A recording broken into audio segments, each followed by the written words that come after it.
Going back in. There's still men out there. God damn.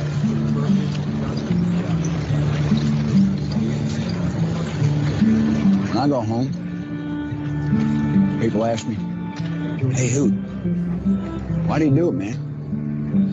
Why? You some kind of war junkie? I won't say a goddamn word. Why? They won't understand. They won't understand why we do it. They won't understand it's about the men next to you. And that's it. That's all it is. Revolution Radio, freedomslips.com, #1 listener-supported radio, the printing press for freedom at a time when freedom is needed the most.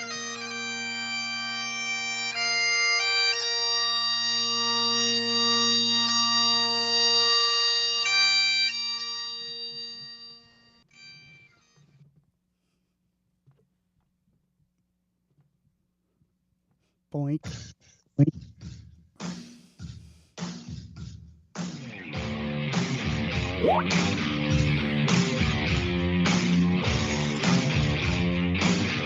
What is going on here? I demand an explanation.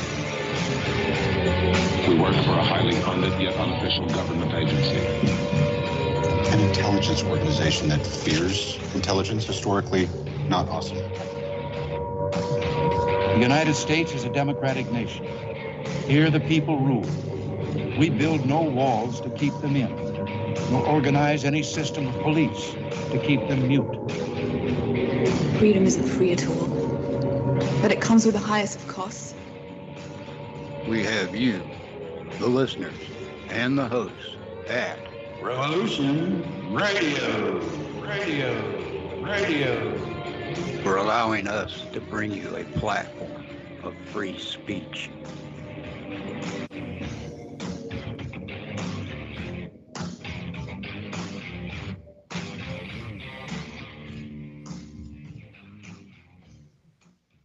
CPR street gang, what is our fighting? Standing by, over. CPR street gang, what is our fighting? Standing by, over. Right now, it's 12 o'clock, Americans, another day closer to victory. And for all of you out there on or behind the lines, clock's for now. Time's up. Wind is blowing cold and dark. On the road and no way out. Broken house, the smoking gun. On the run. On the run.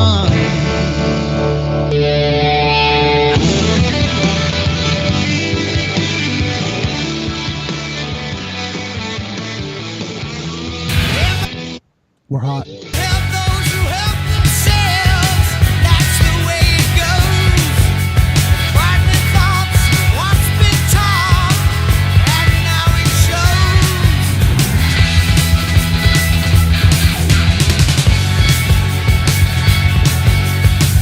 Lights out in London. Hold on tight till the end.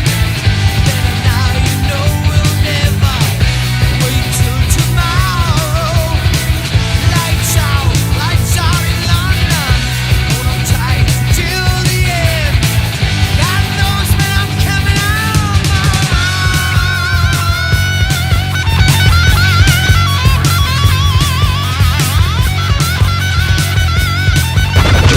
Mothership has landed. Radio. Welcome to the jungle. Ladies and gentlemen, live from the broken down Well, low. why do you think that is?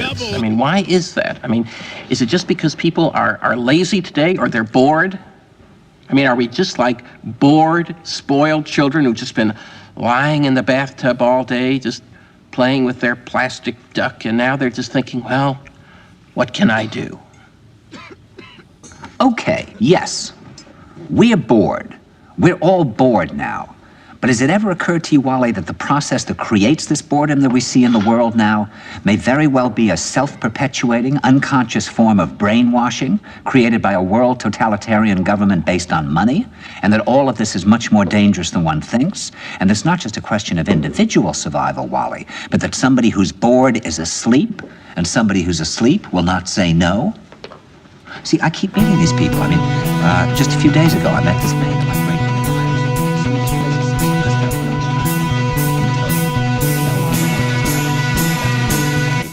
It's Friday night.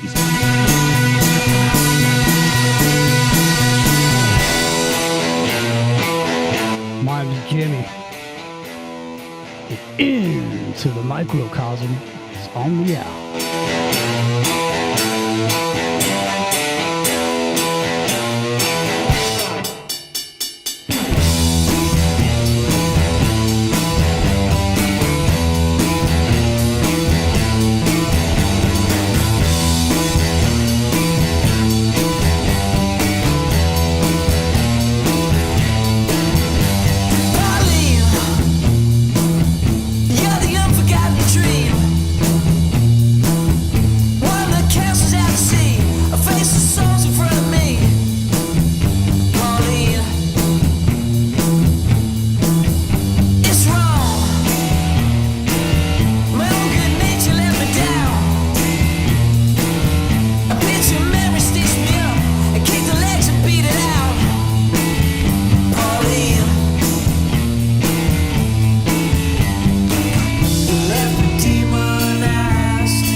Out there, can anybody hear me? Your lips are moving, but I can't hear what you're saying.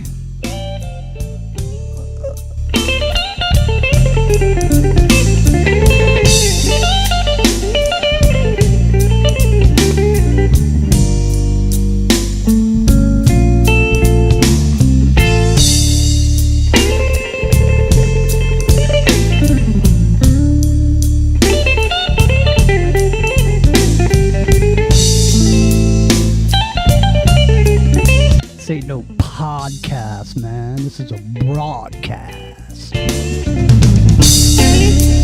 And I'm broadcasting loud and clear from Santa Cruz Mountains. It's dark. I need someone to help me light the way, rock and Rio.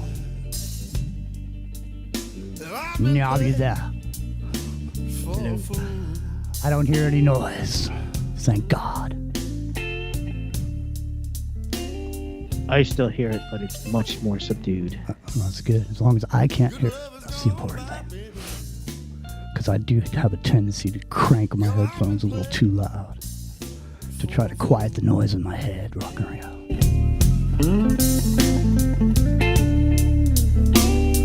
What the hell is going on around here?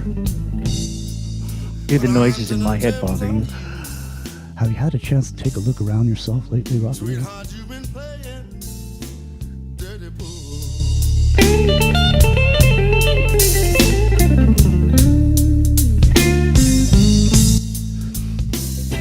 It looks like Mr. Rowe is listening across the world over there, but right on. It's very loud, so he can't really hear very well.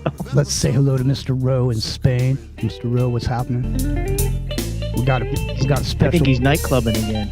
We got a special pal going to be joining us here in a minute. Secret pal.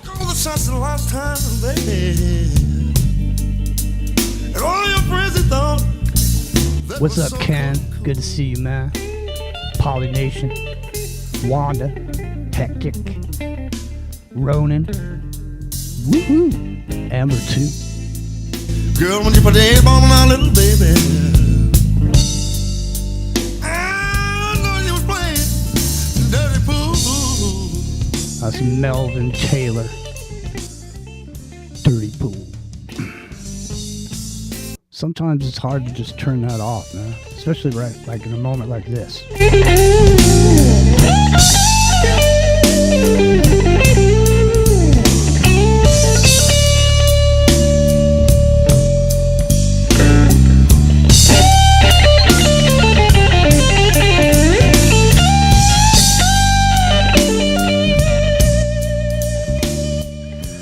I mean, why wouldn't you put a seatbelt on if you had one? Just to be cool? I don't know. It makes no sense, does it? I mean, if you got a tool, why wouldn't you use it? Fucking real. You know what I mean? I don't know. I know there's people who still don't like to wear seatbelts. I mean, no, I definitely. It's just. I don't get it, but it's a metaphor. You know, it's you have the seatbelt. Why not wear it? It's there. I mean, why not wear it? You're hurling. You know, it kind of reminds me like, you know, states that don't have helmet laws for motorcycles. Mm-hmm. You know, they think they're all cool until they, you know, you see the brains splattered on the ground and then realize that maybe it's a good idea to wear a helmet. Is that why they call them skid lids? Mine's Jimmy. We got our skid lids on because we're going to bash some skulls later on tonight. But we got a buddy stopping by, and I did some analysis over the past week because I've had some time. I did an analysis on one of the conspiracy boards out there. You know, there's a bunch of boards like Reddit and, you know, Godlike Productions and, you know, what's the other one? Before It's News. You know, I'm sure there's a bunch of them on Discord too. Yeah, there's a bunch of it. And so what I did was I went ahead and I had ChatGPT analyze it. Analyze what's going on there, analyze the posts, analyze everything. And it came back with a report. And we're going to be bringing that report to you fresh off the press a little bit later. But in the meantime, what the hell is going on over there on the East Coast, man? What's the biggest news story right now on the East Coast?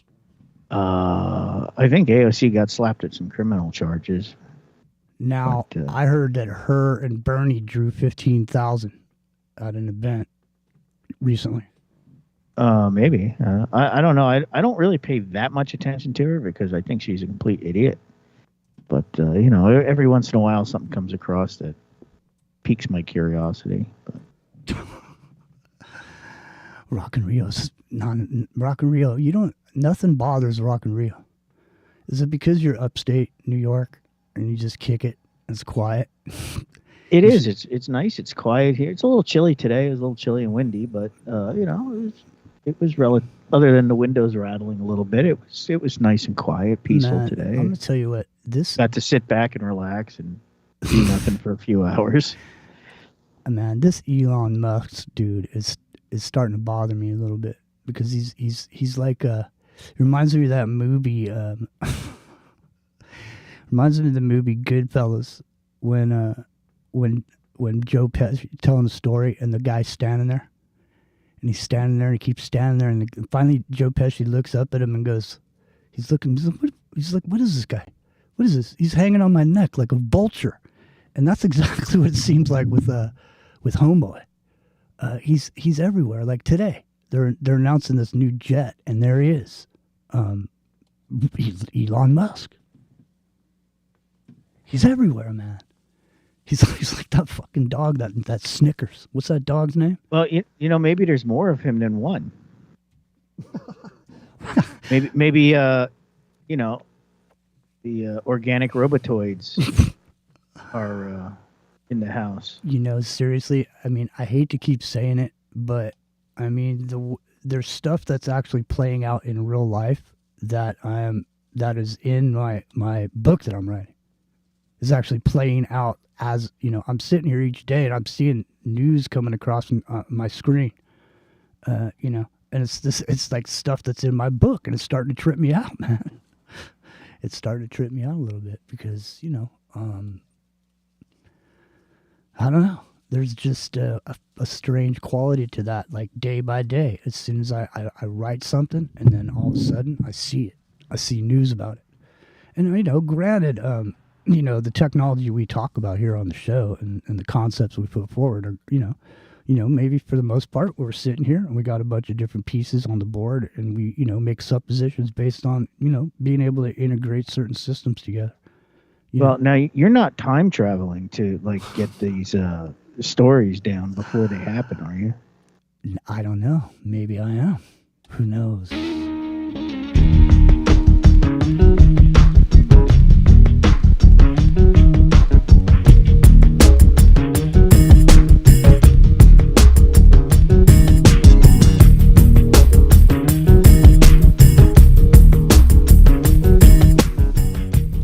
He's here.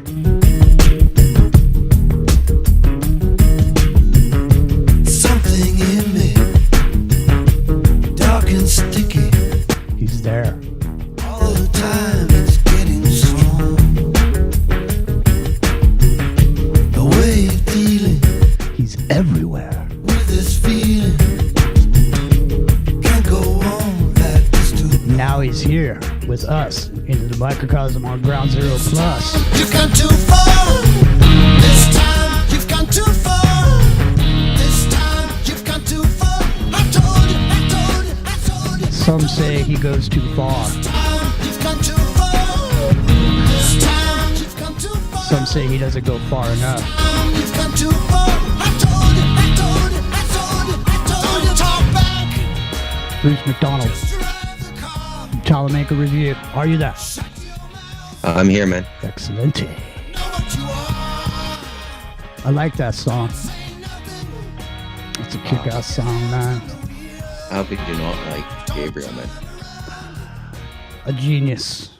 I think one of the best pieces of music maybe ever is the soundtrack to The Last Temptation of Christ. Oh, and the backstory, where he found the instruments and the musicians. Really? What is there a backstory? Yeah, you just anybody can Google it. Just Last Temptation of Christ and just read up on it. I mean, some of the instruments recorded in that soundtrack, I don't think have ever been studio recorded before. Damn. Yeah,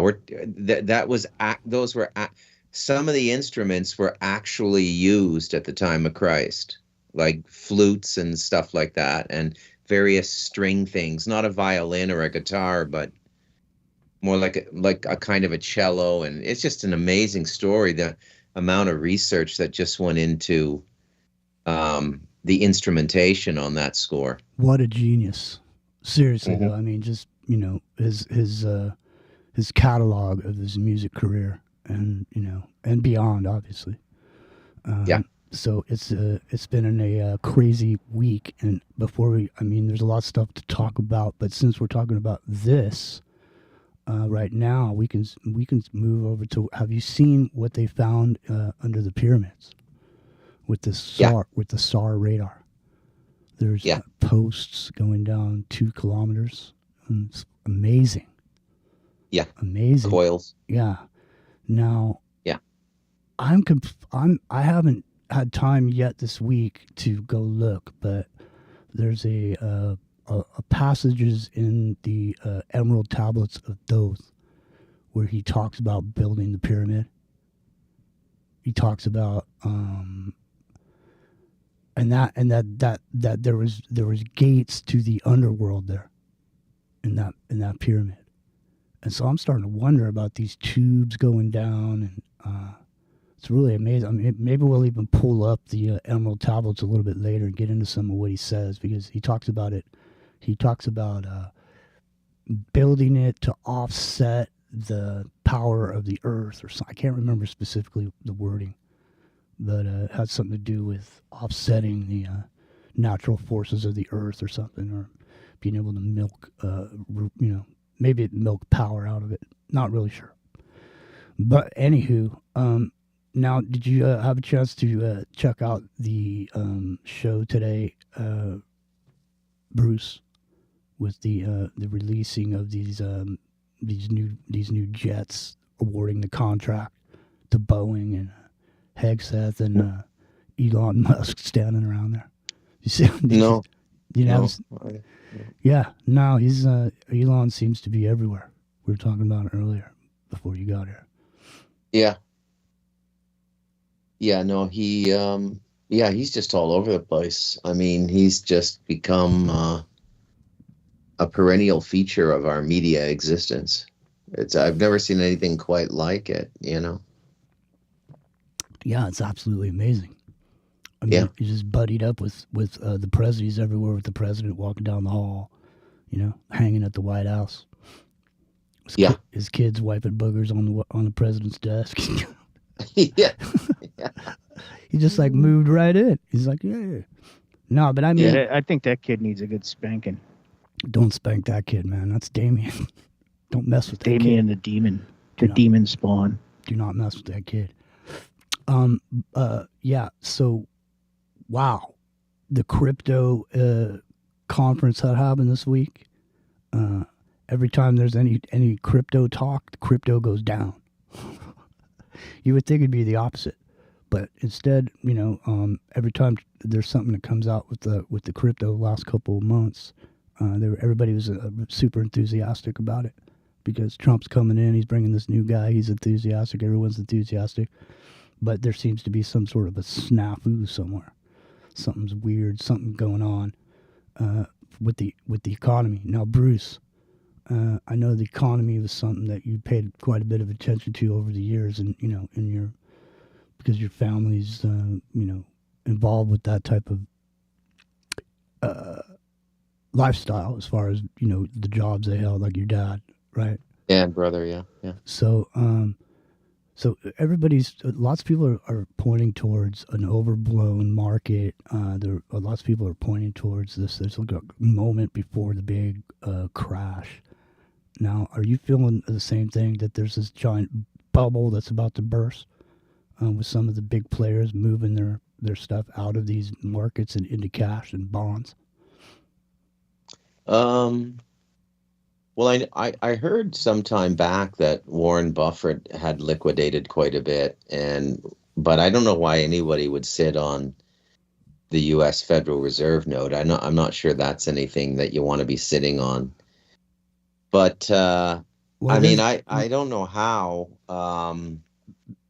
this economy can continue. I think that fundamentally, and any honest economist will tell you this, Trump is absolutely correct to try to rebalance the trading relationship the United States has. Mm-hmm. So the United States was used as sort of the bait country to pull everybody into the global structure under the IMF, the World Bank, and the Bank of International Settlements. Mm-hmm. And they did it by always offering more than they took. So they kind of sweetened it, right? It's like when they brought in all the social programs in the 70s. What? The government's going to give me money because I had the baby bonus? What? Mm-hmm. And then you just wait 40, 50 years and all the consequences come in, right? Well, it's the same thing. It's the same thing with what the U.S. did. And, the total trade imbalance the United States has is over $900 billion. It's just shy of $1 trillion. Yeah. That's a lot of money, man. Mm-hmm. That's a lot of money, and it has to be rectified. Well, and the thing is if we're the cash cow, in other words, if America's GDP is as big as it is, and everybody wants to sell into it, but then at the same time they don't want us to do the same thing. They don't want to let us sell into their economy in the same way. And so if everything was an equal playing field. But I wanted to get back to what you were saying, because I asked myself the same thing, because I watched a discussion about Warren Buffett and about how he pulled out a bunch of money out of the stock market and put it into and had it in cash and bonds. And I'm thinking to myself, why would somebody do that, right? But the thing is we have to. I was trying to contemplate this the other day. Is there value has to be stored somewhere? In other words, even if you have a crypto, something that's a crypto, okay, that crypto has to equal something in the real world. It has to be something, or it's worth nothing. In other words, You got some Bitcoin. Okay, I got a Bitcoin. What is your Bitcoin worth? It ain't worth shit. Oh, wait a minute. It's worth $100,000. Well, what if there's no dollar? What if there's no base of value? There's no value in any of this shit. It's fiat. Yeah. $100,000 doesn't mean jack shit. It only does because we say it does. So I think, I think we are moving into because what you just said about everyone getting on the tit of this IMF, this international banking cabal. I think we're moving to a one world currency. I think we're moving there, and I think if there's a crash that's going to happen, that'll be the moment that we move into it. And I honestly, I mean, with the way everything's been going on from a technological standpoint, with some of the things that are going on in the crypto world, they already have this shit set up. This is ready to roll out. This is ready to replace the Swift system right now. It's ready to roll. It's the beast system, Jimmy. It totally is the beast system. There's no question, right? It's the one world government, the one world currency, the one world religion. They're making strides in all three of those directions. Yeah. To unify, right? I mean, I think there was something with the Pope recently where he was, saying, oh, well, we should just, all merge and be like one big happy God-loving family kind of thing. Yeah, it's like this. So what's going on in the background is the Ripple ledger is being utilized to where every country will have something called a stable coin. So you'll have your American dollar, you'll have your rupee or whatever the hell it is that you have in your country. And there'll be a stable coin that's a crypto coin that's equal to that. It'll be just like you're spending your own money, your own dollars, but it'll really just be a crypto dollar. Those transactions, all those micro transactions, all that stuff has been, there's been a case against XRP and Ripple. The SEC had a case against them for like 10 years already. And that case was dismissed last week. So I think things are going to be moving forward rapidly. And, with Elon Musk in there, I'm really feeling like, when they're talking about the golden age, Jack, they're talking about moving into the technocratic future. So you mind if I ask some basic questions? Jump in, man. So how is basic banking going to work under a crypto infrastructure? Who's going to issue mortgages? I think the way that it's looking is that their banking will cease to exist as it exists now. Okay, well, so how do you there'll be no need for mortgage because you'll own nothing and be happy. That's right. There you go. That's what I was leading to. Rio intuited it. And also, everything is going to be on a ledger, so you can tokenize anything. So, for example, you can tokenize a home. If you own a piece of property, you can tokenize that piece of property. People could buy pieces of that home as tokens. In other words, let's say you had a house somewhere, $500,000 house sitting there. You tokenized it, and then me and Rio wanted to invest in that house. We could take $100 and put it in there and invest in a $100 token onto your house, into your investment. So the whole face of what we've seen in the past is going to change.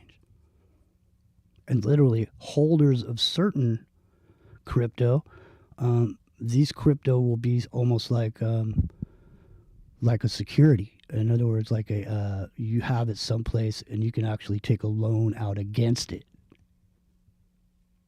Yeah. You see what I mean?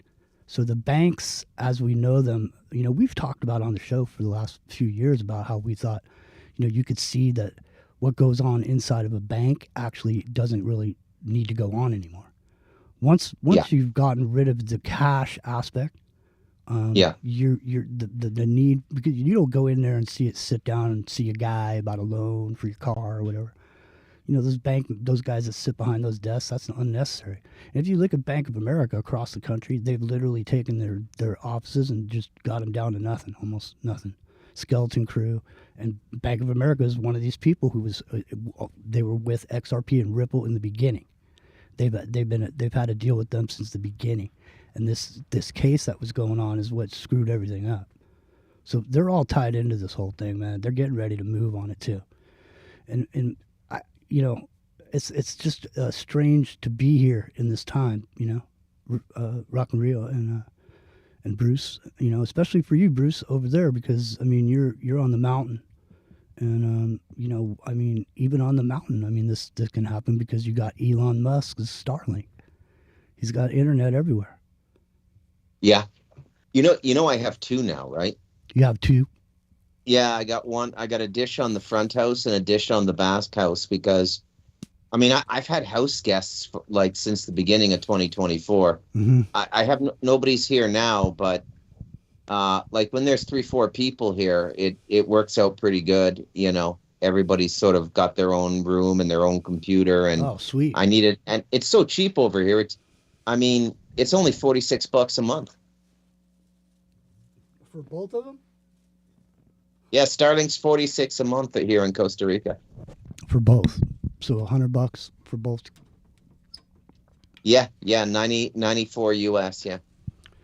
Right on. Well, that's not very expensive. My name's Jimmy. It's Revolution Radio. We're fully listener supported. So come on down and support. Because, think about it. It's been 14 years, built like a brick shit house. We're still here, listener supported. No commercial interruptions. Just some, friendly reminders of shows that might be on a little bit another time. And there's plenty of shows, 48 hours a day, 7 days a week, Studio A, Studio B. Come on by, become supporters. And listen to the Microcosmos Independent Broadcast Network. You can find Bruce McDonald's books on Amazon. And that's MacDonald. And Rock and Rio. I'll tell you right now, we're living in some crazy times. It's almost impossible to keep up with a lot of what's going on. Now, I don't know, have you adopted ChatGPT into your daily life, Bruce? No. I use DeepSeek to research a little bit for my work. But, if I get a client and they're in a technology sector, I don't have, or a subsector of AI or something, and they're using terms I don't understand, I just go to DeepSeek and I say, what is this? And, then I have to do a little background reading, and then I can write intelligently about it. But I don't produce anything with it, and there's really no voice to it. Another cool thing is Amazon. I was selected for the beta program for converting any book you have up on the Kindle bookshelf to an audiobook, and so I did a couple of my books. A couple of them I've read out already, but there were a number I hadn't. And man, I gotta say, it's really good. It's like somebody just sits down and tells you this story, and they don't stutter, they don't they don't exactly. And they can. What's really cool is the old computer voices. They really let you know it was a computer voice. Mm-hmm. These ones, you have to listen for 1 to 5 minutes to figure it out. Did somebody read this? Right? It's really quite something. So, I did a couple of my books, and I thought that was pretty cool. So some of the technology that's coming out, I've been using, but well, Rio discovered something last week, and really groundbreaking shit on the show, as sometimes, does happen here. And so we're doing, so basically Polynation created this song based off a poem that he had. And he threw the poem into this AI thing, and it cranked out a song. Okay. And the song, pretty catchy, it's a good little tune or whatever. And so Rio, of course, ran it in reverse.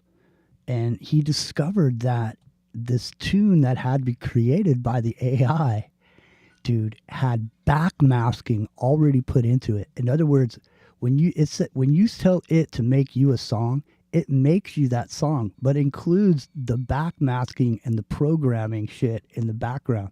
So you're still getting programmed by this psychological manipulation that's going on, that has been going on in music this whole time, except for when the AI makes a song. It just includes it in there. Now, Real, what did it say in reverse on that? Oh, I don't even remember. You don't remember? Yes. My head. Yes. I could pull it up quick though. You don't have to pull it up, man. But the thing is, Bruce, is what I'm saying is the capabilities of some of what's going on and some of these AI agents and the different there seems to be different personalities with the different whatever one you use. Like some people use Grok, some people use ChatGPT, and then there's a million of these other programs where you could just you could tell it a story. It'll take that story that you just said. You just said you had to turn it into an audiobook. Well, you could take that, put it into one of these AI things, and turn your audiobook into a movie. It'll take and make that thing into a movie for you, like what kind of cartoon characters or anime or whatever you want. Is there anything free out there? I think there's a bunch of free stuff. I don't know how much of a length you can get out of it being free. In other words, you might only get a 3-minute movie or whatever it is. So many minutes. I think what Polly was doing, you had to have these tokens or something.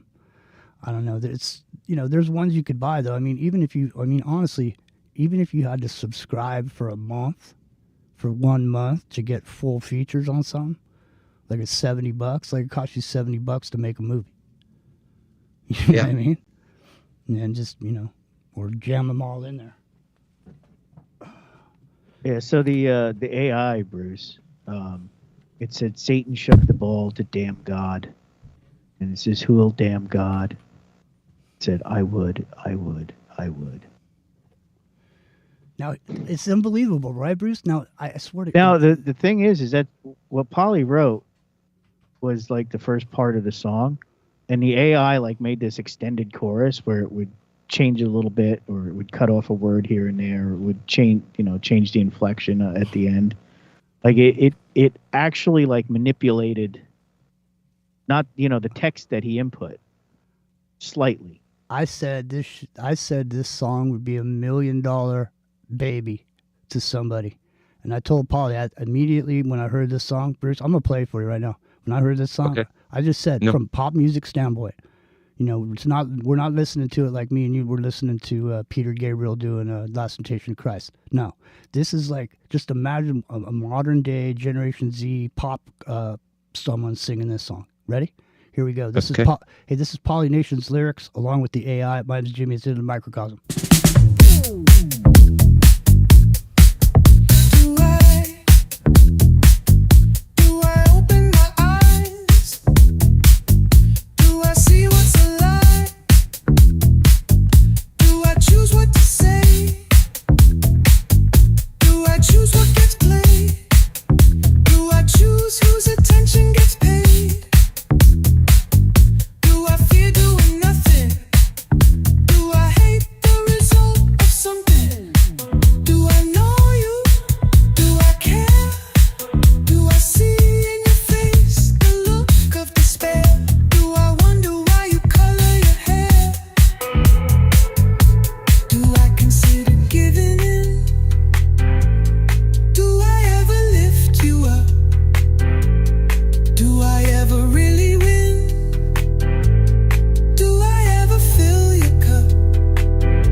Yeah, that's pretty incredible. I know. I mean, the show ain't all about AI, but I mean, I got to be honest, man. The last couple of weeks, we've been talking quite a bit about it. And that is entirely AI generated. The voice, the vocals, the beats, the everything. All he did was write the lyrics. And wow. Give it to it as a text, and that's what it what it came up with on its own. Can you set parameters like tempo or anything like that? You can say country and western. You can say whatever you want. Yeah, you can tell it what style you want. I mean, to me, that was like I said it sounds very much like The Weeknd or Bruno Mars. It's got that kind of vibe to it. Yeah, I think that song could be sold to one of those people easily.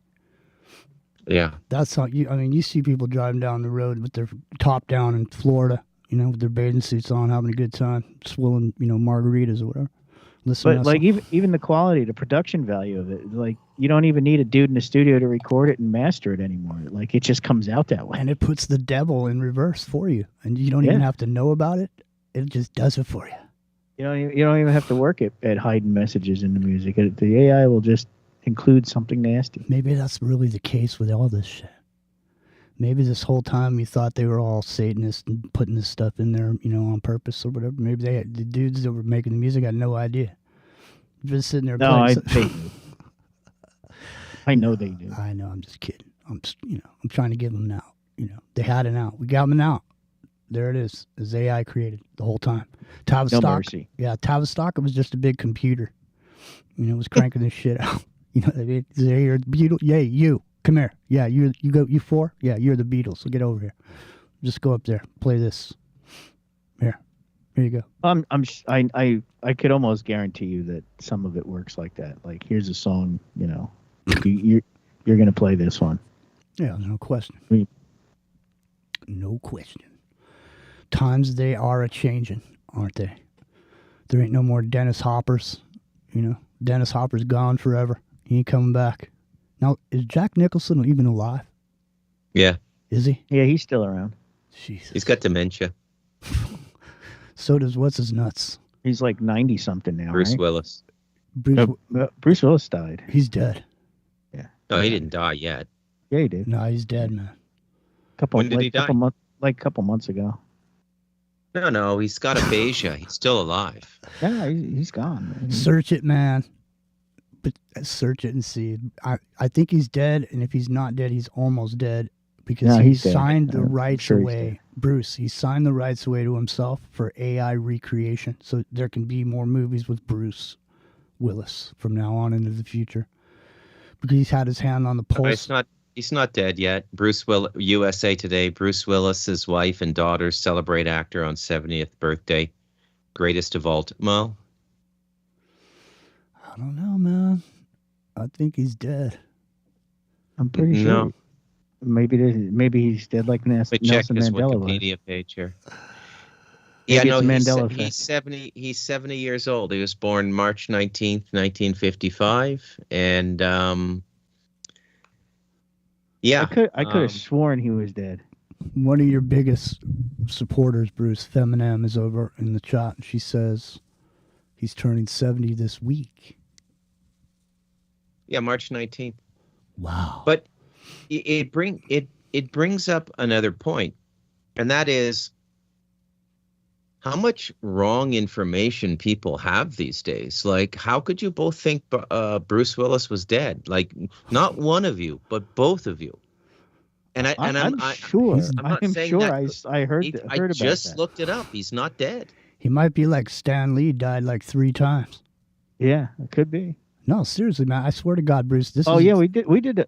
You know about Bruce that, right, Bruce? We did a won't. whole show on Stan Lee dying. He won't believe it. And then, like, what was it? About 2 years later, he died again. No,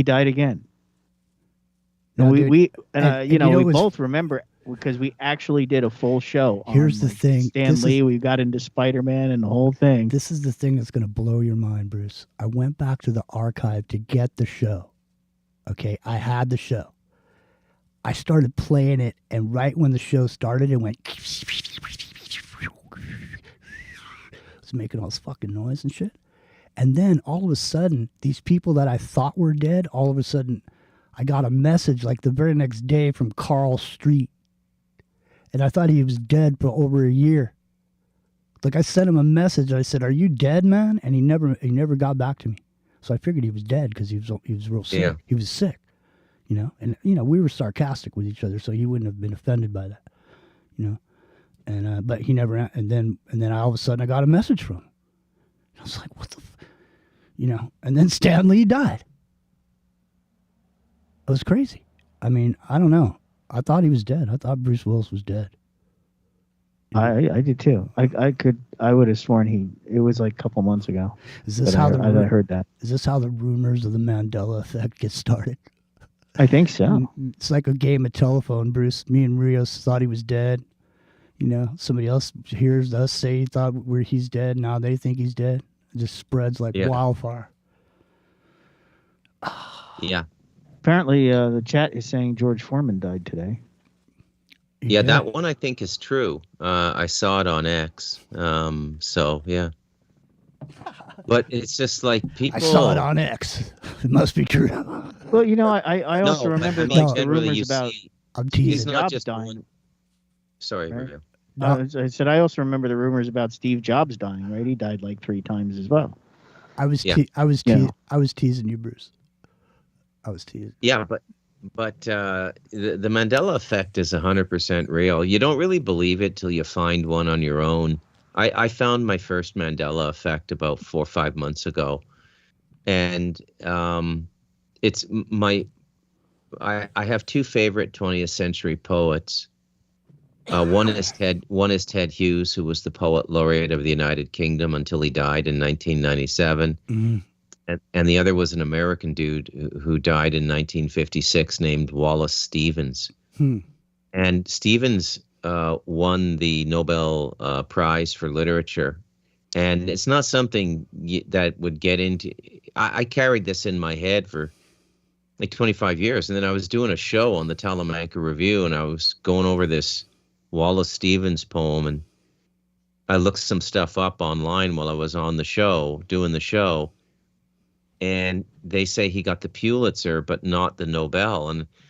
And I said it on, and then like 2 or 3 people emailed me the next day, and they're like, yeah, I have a master's degree in English. I'm 64 years old. You're 100% right. Wallace Stevens got the Nobel Prize in 1955. And it's not something it's not like a lot of Americans have gotten it, right? Like Ernest Hemingway got it after Old Man in the Sea.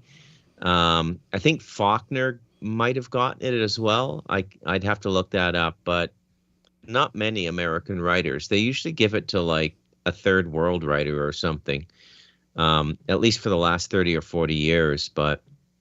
And sure enough, they're saying he didn't get the Nobel Prize. That's a Mandela effect, man. Yeah. Wow. Well, shifting reality. Who knows? Who knows? Is it just revising history? Like if they just, you think about it, like we get our information from, the internet and wherever, but it used to be you had to look things up in the encyclopedia. Well, what if they just, changed what they put in the encyclopedia, and over time that became the truth, and the real truth of history kind of vanishes with time, right? Especially if the written records disappear or get altered. Well, that's and always... now in this digital age, it's just a note to the AI, and it wipes the whole internet out clean of whatever fact it doesn't want out there. Yeah. Yeah, that's something AI could do, is scrub, but it could only digitally scrub, right? So I think the most demonstrative time remembrance effect is, the lion in the Bible being changed to wolf. And I think everybody agrees on that, right? But now they're popping up. Everybody's known that since childhood, right? The story of the lion laying down with the lamb. Yeah. It's not that anymore. No. I always thought the lamb lied down on Broadway. Yeah. Yeah. That was also a biblical reference, right? So yeah, it's 100% real. But what the greater issue is this nonstop cognitive distortion. Oh yeah, it's nonstop. It's not just the thing with Bruce Willis tonight. Like, I'm hitting it all the time talking to people now. Well, what are you talking about? And they go, oh yeah, didn't you hear? I said, what are you talking? And I look it up. I go, and then the question becomes, how did they get that into their head? How did you guys get it into your head that Bruce Willis died? I don't know. And the funny thing is, I don't even follow any of that kind of news either. So it's not like I'm. Yeah, no, he's in rough shape. He's got a cognitive disorder called aphasia, which is kind of ironic given the conversation we're having. But he's not dead yet. And it's very similar to Parkinson's, right? without the tremors. Yeah, I think maybe even a little bit worse than Parkinson's, but I'm no doctor. Yeah. I think I heard it on some news source somewhere. I'm sure, whether it was radio or maybe it was YouTube or whatever. But yeah, I am positive I heard a whole thing about him dying and leaving whatever to his kids, and there was a thing about that. And the thing Bruce is like bringing his up, daughter and his wife were the heirs of something or other. And Hey, and the thing with him, like giving up his digital image. Well, did you guys know I was in Panama 2 weeks ago? Yeah. No. I think you said something. Maybe. Yeah, I claimed the canal. Took it. I just put a flag down. You just put a flag down? I just put a flag down. I put a Canadian flag down. I said I'm taking this. And nobody dissented, so I can presume they consented. BlackRock owes me like $19 billion. It's quite an experience, though. It's the most American, Central American city I've ever been in. You feel like you're in a mid-sized U.S. city like Cincinnati or something. Mm-hmm. And the American presence is everywhere there, and a lot of North Americans there, a lot of Americans and Canadians, and it's quite beautiful though. It's I haven't seen skyscrapers like that in Central America, and it's all dirty money though. It's all the American banks. You see them everywhere. It's like a U.S. city. Like you see the signs, right? It might go under a different name or something, but you scratch the surface a little bit, like it's affiliated like with Wells Fargo or Bank of America or HSBC or something like that, right? Although HSBC flies its own logo. And and then I went to the Panama Canal. Have you guys ever seen the Panama Canal? Well, I've seen pictures of it. The film. It's really quite. It's really it's quite something in real life. And then the guy that was hosting me and my wife is a friend of mine, also Canadian, but I met him digitally. I didn't know him in Canada. Mm-hmm. But he's also a clever guy. I think he listens to your show once in a while. And he said, riddle me this. Mm-hmm. And he listed off the stats, like the time it took mm-hmm. to build the Panama Canal, the number of people who died. And then he gave me the stats for the Erie Canal in Canada, which is like 5 times bigger and more complicated. Mm-hmm. And it was done like 100 years ago with like much less sophisticated hydraulic construction equipment. Mm-hmm. And then, I mean, you look at the Rideau Canal in Ottawa, which in many ways is not as complicated as the Panama Canal, because the Panama Canal can get those mega tankers through, right? Do you know for like one of those big cargo bin ships, you know what the toll is to go through the Panama Canal? No. It's like $1 million. Is it? Yeah. Damn, $1 million. So like how can the exporters recoup their money with fees like that? Like the diesel to get the ship across the ocean from China and then the canal fees? Like how do they recoup? How can it be cheaper for them to build it somewhere else and bring it to us when that's what it costs to bring to us? Because there's $500 million worth of merchandise on that ship. Even though there's half a billion. So $1 million is it's all right. It's a 2% tax, no big deal. Little voice in my head just said, "Become a pirate." Real. Well, you said something earlier about cognitive disturbance, and that really hits home for me because I've been doing some work, in the background on something, and I've come up with a concept, and my concept is called harmonization, and I think humanity's being harmonized, and I think a lot of people recently they've had problems with short-term memory loss. People can't remember shit. People just all of a sudden completely forget stuff. And I think that's because our brains are being entrained and in tune with this system that's been installed everywhere. It's everywhere. You call it harmonized. That's a polite way of saying hive-minded. Exactamundo, man. Yeah. Exactamundo. Yeah. That is what's going on. And I think the dark transition team is, look at Larry Ellis is back there, Altman. Look at them all. Yeah. Look at J.D. Vance. He's the most hated vice president in the history of vice presidents. That dude is a heartbeat away from being the president. Yeah. Everyone should be very much aware of that, because the people that put him there are the people that helped push Trump into the White House. Because Elon Musk and the whole X thing really had a big effect on that election. A huge effect. Yeah. A huge effect. And so that Trump was definitely installed. That didn't happen. Yeah. Oh, no doubt. Yeah. And I think the greatest evidence for it is the way the Democrats ran their campaign and who they put up. Mm-hmm. If they were serious, because it was theirs to lose, right? And by pushing their luck with Kamala, they basically folded their hand. It's like they're playing a poker game and like a fourth ace gets flopped and they chuck their two aces and ask for a draw. Exactly. It was a McCain moment when Obama ran for a second term. They knew there was no way the Republicans were going to get anywhere near that White House. So they threw McCain in there with what's her nuts. What was her name? Sarah McLachlan or some shit.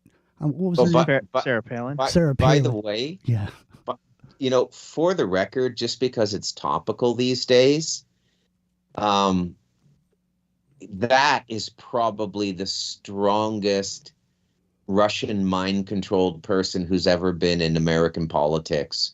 Obama is John McCain. They worked on that guy at Hanoi Hilton, man. Hell yeah. He came back a doppelganger. He's a doppelganger for sure. Listen, it's top of the hour. Listen, man. Listen, man. I don't know how many of you people believe in astrology. Yeah, that's right, baby. I am a Sagittarius, the most philosophical of all the signs. But anyway, I don't believe in it. I think it's a bunch of bullshit myself. But I'll tell you this, man. I don't know what's gonna happen, man. But I want to have my kicks before the whole shithouse goes up in flames. All right. You.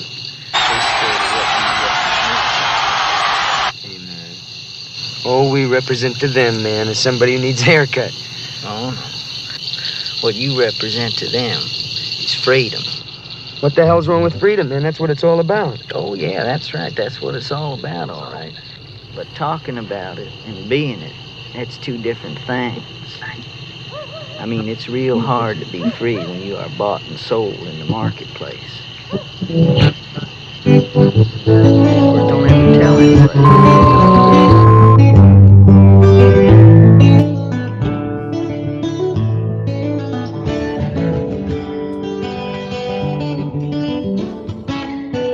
Listen to Revolution Radio at freedomslips.com, and we'll be right back after this message.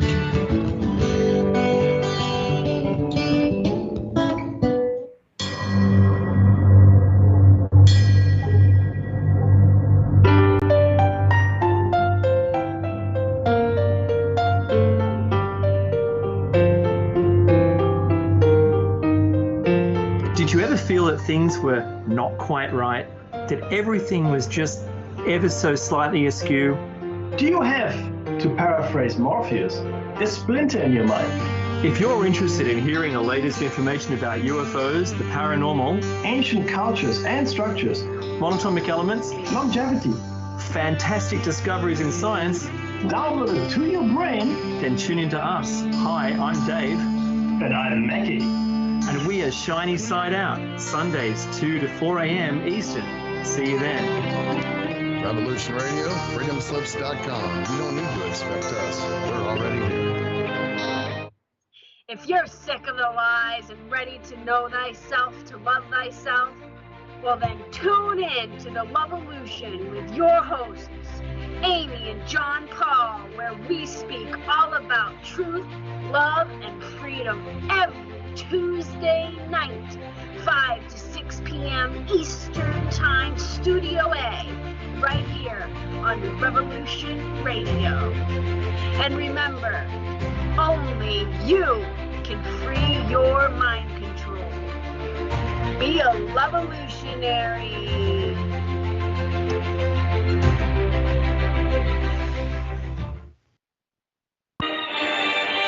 Welcome to Coffee Rants with Dan. I am the spiritual anarchist, Dan Arnold, your host. Tune in for what's really happening every Thursday. That's Thursday at 9 a.m. in Studio A on Revolution Radio.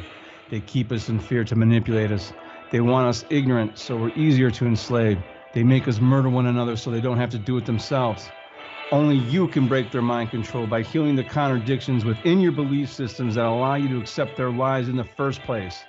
The time has come for us to remember our divinity, who we really are, to return to what we are meant to be, a service to others, to return to nature, and to reclaim our birthright, that which is freedom. The truth will sound belligerent because it is in direct opposition to lies. So get angry, because anger is sacred, and together we can unite and rise. Rise from this darkness. Humanity, assemble.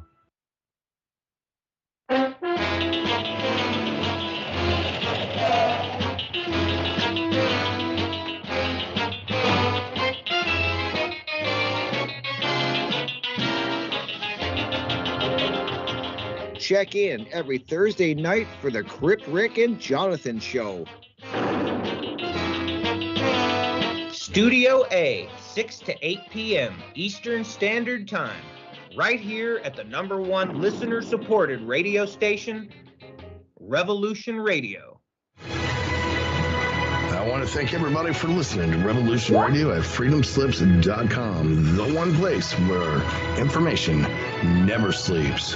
Revolution Radio.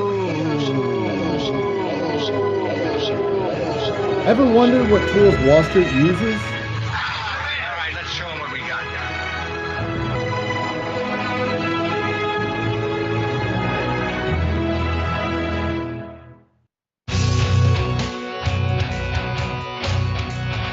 All right, thanks for listening while we take that short break here at Revolution Radio, freedomslips.com. And yeah, we're going to get back to your host.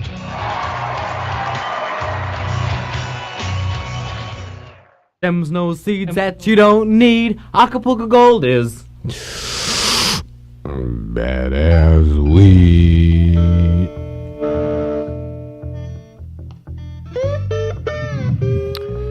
It's Friday night. What's up, Ground Zero Plus? It's good to be here. It's Revolution Radio. Take two. It's the Independent Broadcasting Network. My name's Jimmy. Let's take two. Take two. All right, let's get serious now. Well, I've been down so goddamn long that it looks like up to me.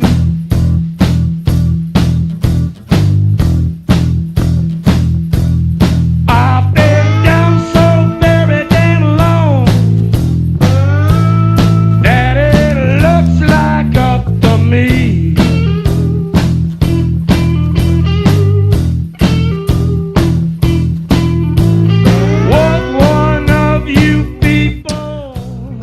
No, this ain't your granddaddy's late night radio.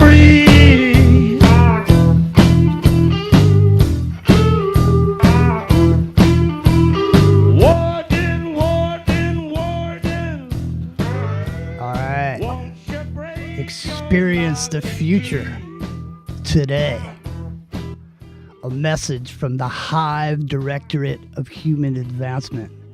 Peace is not the absence of conflict. It's the absence of confusion. Experience the future today. The Hive proudly introduced a fully deployed Harmonization Protocol, ushering a new era of peace, clarity, and collective well-being for all citizens. In the Golden Age of Harmonization, individual chaos is replaced by collective clarity. Emotional volatility, ideological conflict, and psychological distress are now fully managed. though the world's most advanced neural governance system is at my disposal right now. You are safe, you are calm, you are part of something greater. How does it work, you ask? The science of harmony at the core of this new era is neural synchronization technology made possible through a breakthrough in wireless body area networks, Y-bands. Each citizen is seamlessly connected to the Hive grid with biometric mesh networks embedded in wearable or subdermal nanotechnology. Your body becomes a secure, intelligent node, able to send and receive real-time data without interruption. Based on the IEEE 802.15.6 standards, it enables continuous biometric scanning and personalized neural calibration, immune to the traditional signal blocking or device failures. Emotional regulation algorithms, or ERAs, a suite of all-driven systems. AI analyzes pre-conscious emotional patterns and gently aligns them with the Hive's emotional equilibrium standard.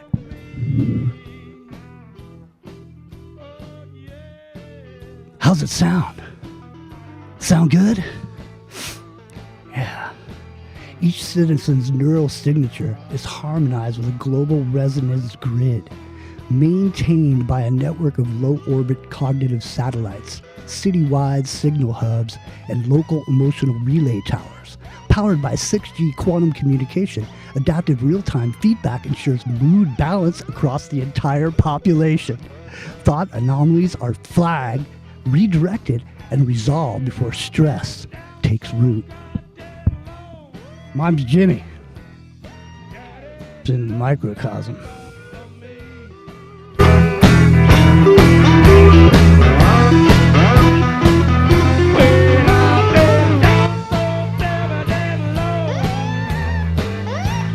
Well, I'm sure you can all see the benefits of harmonization. No more crime, no more conflict, no more confusion, just citizens harmonized in zones. What do you think, Bruce? Sound good? Well, I think that that's really kind of what's going on. Have you guys heard the theory that with the 5G they're trying to create a synthetic ether? No. That sounds interesting. No, I haven't heard that, but do tell. Yeah, unfortunately I'm not adept enough to speak about it articulately. I've just watched a couple videos about it, but look it up when you get a chance. 5G synthetic ether. We will. And yeah, it just this. I think this is the final sort of set of tests we have to go through before a new Earth is formed. Right? You can go biblical on this. I'm okay with that. I mean, but it seems to me like everything that was controlling us from the fourth dimension has been taken out, and they're trying to replicate it in 3D. And I don't think it's going to succeed, and I think it's just going to massively expose what's been going on here for a long time now. So I think, ultimately we're headed to a good place.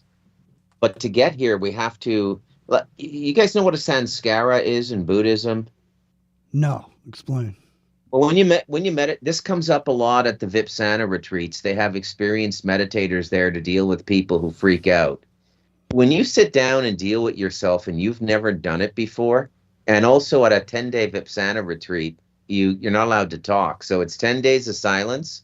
It's only an hour of meditation a day. But a lot of people, like, their trauma will come up, and in Buddhism they call it a sanskara. It's like really buried deep in your unconscious, and it comes up. Mm-hmm. And it seems collectively as a society we're going through these sanskaras now, mm-hmm. and they have to emerge and be exorcised. They're not demonic per se, but they have all the characteristics of a demonic influence. But it's just you and your subconscious. It's buried trauma. It's all kinds of stuff, right? And this whole time we're living in now is like a global Vipassana retreat. Everybody's just freaking out. Everybody's just like, it's like, and generally when that happens, believe it or not, It's because something good is coming, but you have to get rid of this shit for it to come in. Well, it's the golden age of harmonization that's coming in. Yeah, but I mean, that's the thing that's is, the mimic. the thing is though. Let me ask you guys a question. Now, I that's part of my book, so I just want to let you know. But so it's fiction, but it's based in real life technology and real things that are going on right now today. So to speak. The point is that if you all of a sudden, if there was something there to all of a sudden make you feel good and make everything stop and make all the noise stop and make all the fear stop and make all the things that we despise so highly in society, make it all stop. And you didn't know it was happening. You just thought you were living in this golden age, like where everything all of a sudden got calm, Bruce. Rio, everything got calm. Everything got calm. Everybody stopped worrying. Everybody there was no beefs. And then all of a sudden, everybody's just walking around wearing white, flowing robes, just living a really good life. I mean, would it make a difference if it was an AI-generated thing? Like you didn't... In other words, Bruce, you do a lot of meditating. You've spent a lot of years of your life studying spiritual aspects of yourself and decades. Right. So the thing is that you had to go through all that and everything that you've gone through to become the person that you are and be at the level that you are and being able to attain the things that you attain. But what if somebody could merely just flick a switch and be at a place that someone such as yourself has gotten to spiritually, and they could switch that button and just push a button and say and have the AI take over and have you quantumly entangled with the feeling of whatever it is that people feel, euphoria, whatever it is. I don't think they can do it. I think the closest they've come is probably MDMA. Seriously. But I don't think they can do. In fact, I know they can't do it, but I don't think I could give a really good explanation. But it can't be done because it violates the divine law. That's all. That would almost be like what I would call the devil's enlightenment, right? So the devil. One thing that a lot of people get wrong about the devil is that they think the devil is always trying to punish people. He's a sadist, and the main thing the devil does is try to please you. And so it's never, and that's what the government's doing now. They've become, they're sort of pantomiming this satanic or Luciferian consciousness big time now. So it can't happen, Jimmy. There's nothing they can put in your brain. If that were true, it would have been done. And if it had been done, think it has. Well, I think it kind of has been done because there's been moments since the 2001 buildings coming down. There's been moments where society was super apathetic at moments where they should have been out in the streets doing something about something. And it seems to me that we can. When they're doing something or whether it doesn't matter. The point is, my deeper question is about this AI shit. The deeper question for me, and I'm glad you're here, Bruce, because I want to ask you this question. I'm asking Rio this question. I asked him about the music. The thing is does it make a difference if I like this song?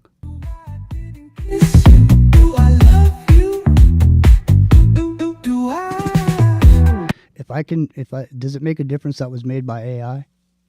Does it make a difference if there's some button I can push or some frequency that matches some feeling that I could have, that I could push that button and feel like that? Or that somebody could? Definitely from a marketing perspective, no. I mean, if it's going to sell, it's going to sell, right? Because people find it catchy and entertaining. But it's all Banana Republic. It's all corporate. There's nothing really human about it. It's like AI will never create a Cormac McCarthy. AI will never create a Johnny Cash or a Trent Reznor. No. It can't be done. It can only recreate it.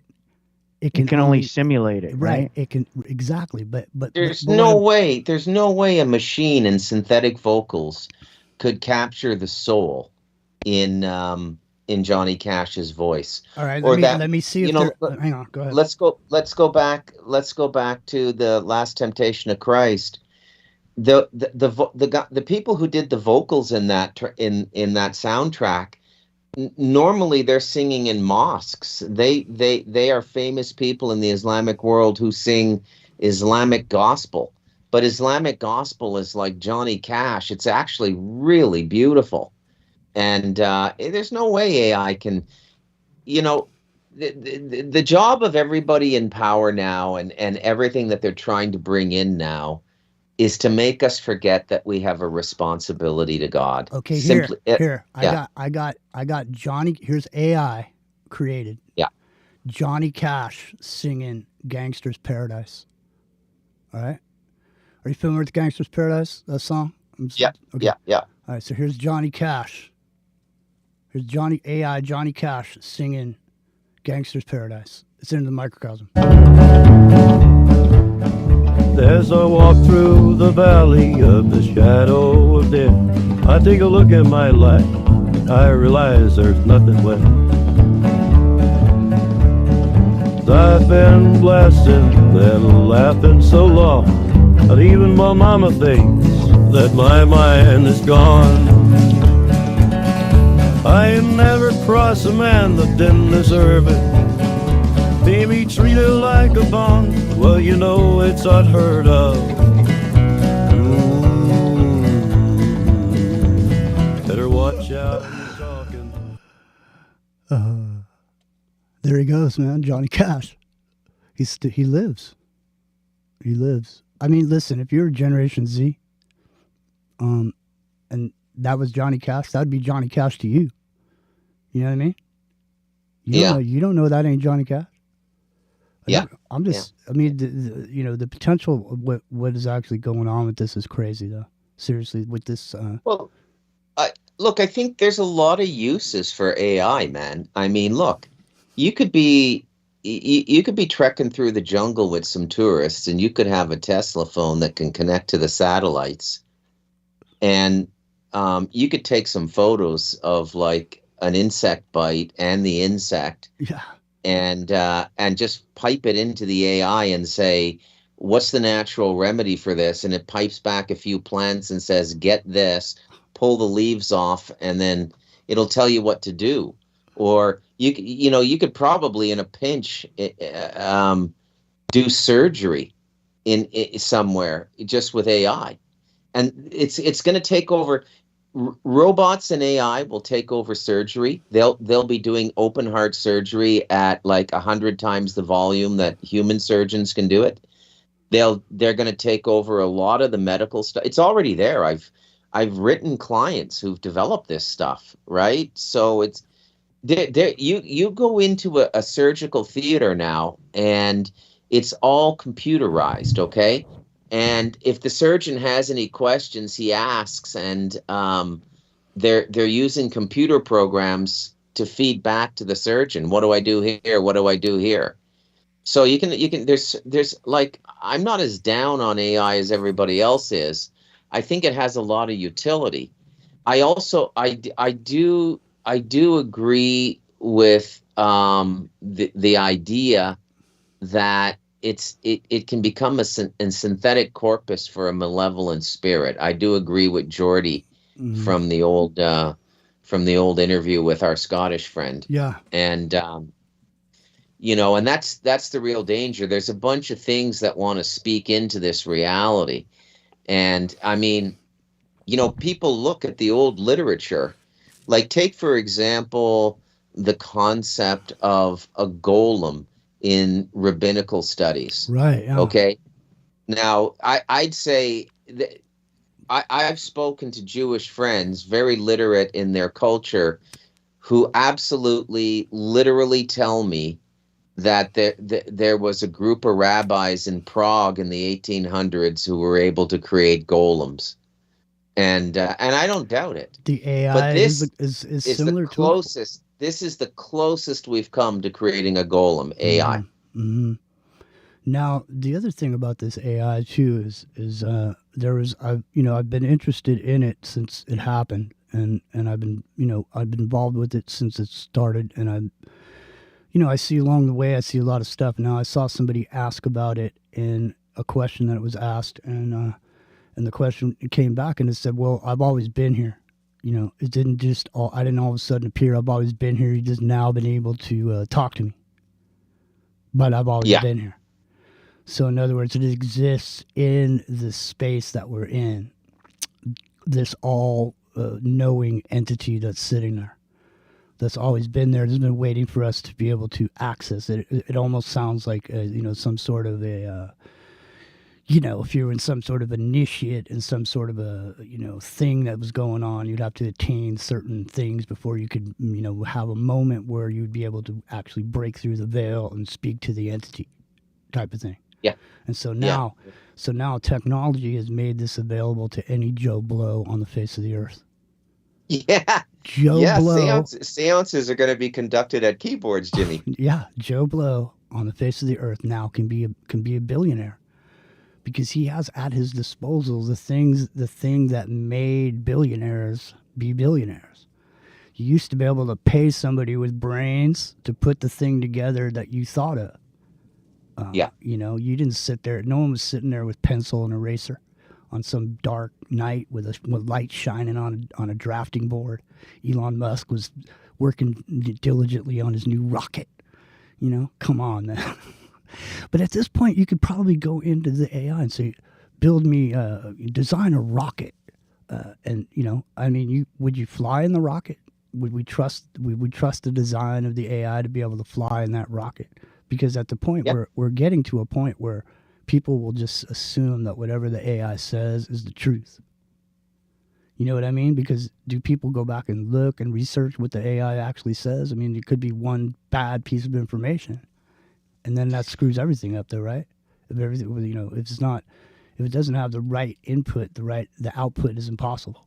So, well, in a sense, everything's always been a form of artificial intelligence. From a spiritual perspective, nothing is ever discovered, nothing is ever invented. It's found. It always existed, and it's just found. Okay? So Tesla found the aberrant electrical energy all around us. Yes. He didn't invent it, right? So you can this is why writers created the concept of the muse, because they don't even know where their books come from, and they wrote the books, right? So the human consciousness is going out into the subconscious, interacting with something and bringing it back.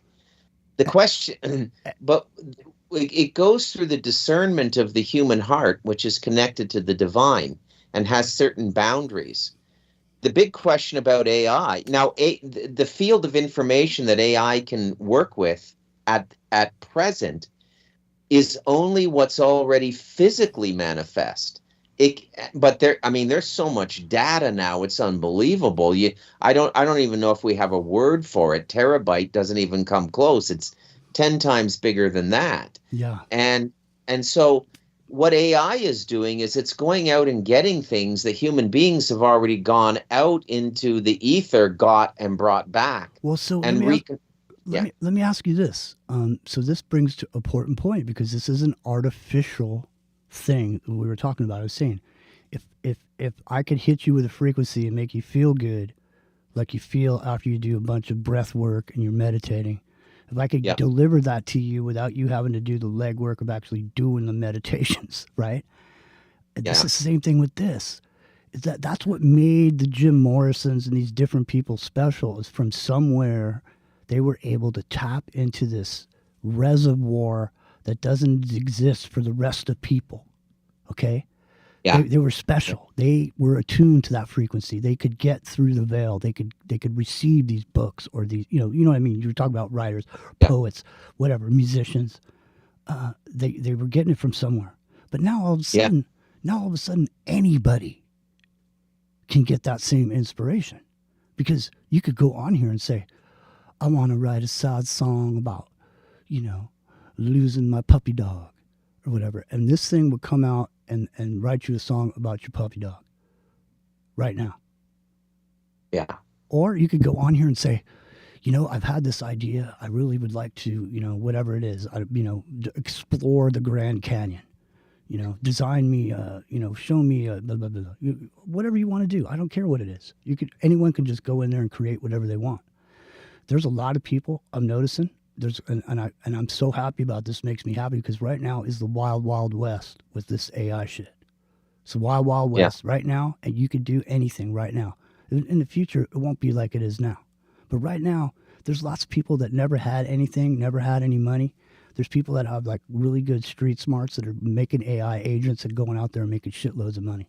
There's people right now that are making unbelievable amounts of money on the internet using AI shit. Yeah. In every aspect, stock trading, whatever it is, arbitrage, where you buy shit and sell it, buy it over here for this and sell it over there for that. There's people making shitloads of money. So, I mean, it, for a lot of people right now, it is the golden age, really, because, as long as these looming stock market things, if they don't destroy Trump's economy with this stock market thing, it could possibly be the biggest economy we've ever seen. Literally. I mean, if that's what he's up to, like, I don't think anybody really knows what Trump's up to. I think he's a temple agent. I've been very consistent about this, and I mean, nothing he's done so far disproves that in any way, shape, or form, right? I mean, he's stopping the war in Ukraine, and he just gave another $12 billion to Israel. So he's a temple agent. No, and I got a clip. Go ahead. People got to put the pieces together because, look, Trump's Russia connection is not the is not the FSB, the GRU, or Moscow. Trump's Russia connection is Chabad. Same thing his son-in-law's in. Same thing his daughter is in. It was Chabad who bailed him out, right? And it may have come through what looked like Russian oligarchs, but they're all Chabad.